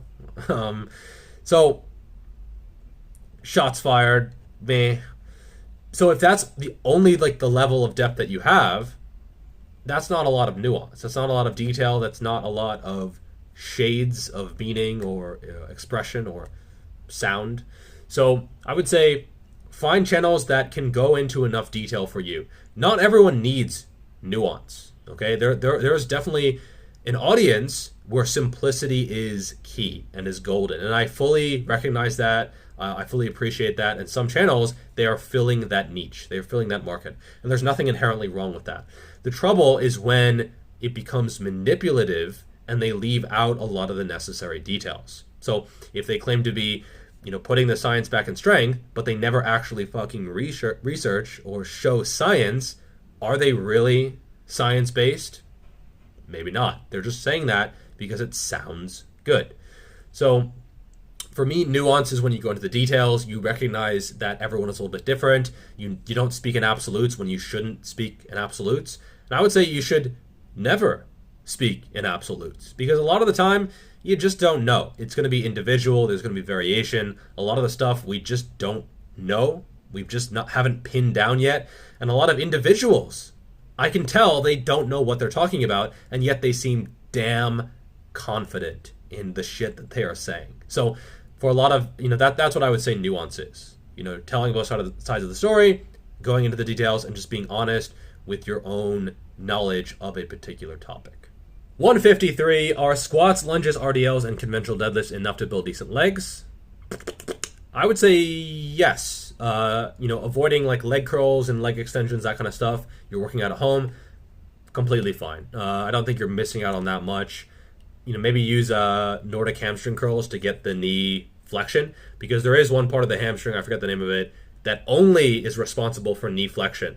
So hip extension doesn't really train it, and thus you need to do some kind of curling exercise. So I would say on the whole though, you can definitely build a great physique on a pretty minimal lower body program. 54, we're in the home stretch here. Is it possible to cause an injury from static stretching? Yeah, if you fucking go ham on it, you're just like, rip the chest off of the chest. I guess in theory, but in practice, probably not. I haven't seen it, but I'm sure it's possible. 155, will doing half of the workout in the morning and the other half at night affect the progress? Probably not that much, pretty minimally, and if that's what it takes to get in the work, completely fine. I have some clients who, they don't work out at a certain time, they just have a certain amount of work that they do in a certain day or even across a certain week. I have one client who's just like, I'm just like, it's very unstructured, which is very unusual, but his schedule is all over the frickin' place. He's also an entrepreneur. So I'm just like, all right, well, try to fit these in, and I give him a sort of overall very general structure. But if he misses a day, some stuff carries over, and he might do some stuff early sometimes. It's just more about putting in the work and being consistent. 156, do you ever plan on leaving China? No specific plans, no specific date. A lot of my expat friends here, they do have like, okay, I'm going to leave at this time, this date. I think coronavirus has sort of accelerated that process. A lot of people left when things were pretty bad here. Now it's fine, and a lot of them are trying to get back in, which is tough. A little bit easier now, but during the past year, it's been tough to get back in. But no, we don't really have any plans of leaving. We're happy here. Life is stable. Life is good. And there's really no reason to leave anyway. Number 157, what type of split and volume would be more appropriate for people who never get more than 6 hours of sleep a night? Well, you should make sleep a priority. 6 hours is probably not enough for most people. For some, yes, but for most, no. So I would say that is a top priority. More than just like finding some specific split that can help you work around the obvious deficiency in sleep. So there's no real split that can do this. There's no like sleepless man split. I have a busy man split in my book, but it's not like I have a I drink all the time split, or I don't want to train hard kind of split. So I would say there's no specific split. If it was a custom plan, I would probably say the same goddamn thing, because there's no way to really get around that. I think you can maybe still make progress, but it won't be near optimal on under 6 hours of sleep per night. For some people, but for most people, no. Number 158, after a year of home training, holy shit, that's depressing. Leg days just feel like cardio at this point, and they become extremely unmotivating. Is there any way to help that? I would say try to find some more variations that are more challenging. Perhaps start dabbling in sissy squats. Listen to your knees, but perhaps that can help for the quads. Bulgarian split squats. Find a way to increase the load. Whether it's getting dumbbells, you should be able to get a hold of them now. It's been a while. Stop doing high reps. You're just burnt out on that shit, I can tell.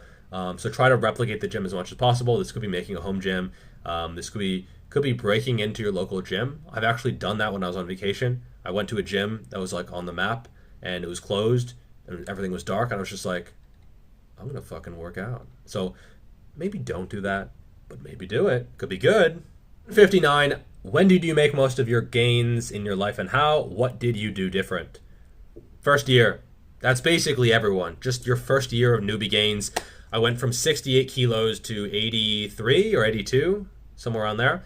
And it was mostly not fat. So that was about 15 kilos a year. I went from 68 to 77 in like 3 or 4 months. So, maybe some was fat, but a lot of it was muscle. So, maybe that's unusual. That's sort of on the higher side of things for sure. But when people are like, you can never gain more than 20 pounds of muscle in a year, I'm like, I don't know. That's only 9 kilos, and I gained 15 kilos in a year, and I didn't really gain that much fat. So yeah, it was definitely the first year, and since then I've made progress for sure, but it hasn't been like a massive amount, and my gains won't be going like linear in the future. They're going to be diminishing, and I think that's something you sort of have to accept at some point. Once you've been training optimally for a while, things have to slow down. They just do. That's just how things happen. Number 160, what is your rest time taken between sets? So I don't time it. I don't even include this in training plans. The most common question that I get, because I answer questions after I send someone a custom training plan, it's just polite to do, the most common question I get is like, where are the rest times? Like, how much time do I rest? It needs to be by feel. Any training plan which is like, take 3 minutes of rest between sets, exactly 3 minutes. Are they thinking, do they actually train this way themselves? Probably not. If you look at most professional athletes, they go by feel. So it's generally 2 to 3 minutes, but if someone's talking to me, I might take 4. Huck, I might even take 5. Holy shit, amazing. If it's like sets of 10 on deficit deadlifts, hard, close to failure, fuck, I might take 8 minutes if I need to. Whatever it takes to keep the performance of the set, to keep the quality of the set. If someone is blindly taking 2 minutes, they're a fucking idiot, okay? So I would say go by feel, learn to train instinctively. This is like sleep. If a client is like, how much sleep should I get per night? Just, if you're tired, sleep. Same thing in the gym. If you're tired, rest a little bit more. Don't rest excessively. Don't take a ridiculous amount of time where it impacts how much work you can do. But if it's like 30 seconds and you clearly can't go again, just rest longer. It needs to be instinctive. All right, that wraps up this Q&A. Holy shit, that was a long Q&A. 160 questions answered. Won't be doing this for a while. That was exhausting. My butt literally hurts from sitting in this chair. But I hope you guys enjoyed that. I'm also losing my voice. Make sure to like the video. It does help the algorithm, all that kind of stuff. And we'll see you in the next video. Have a good day. Peace.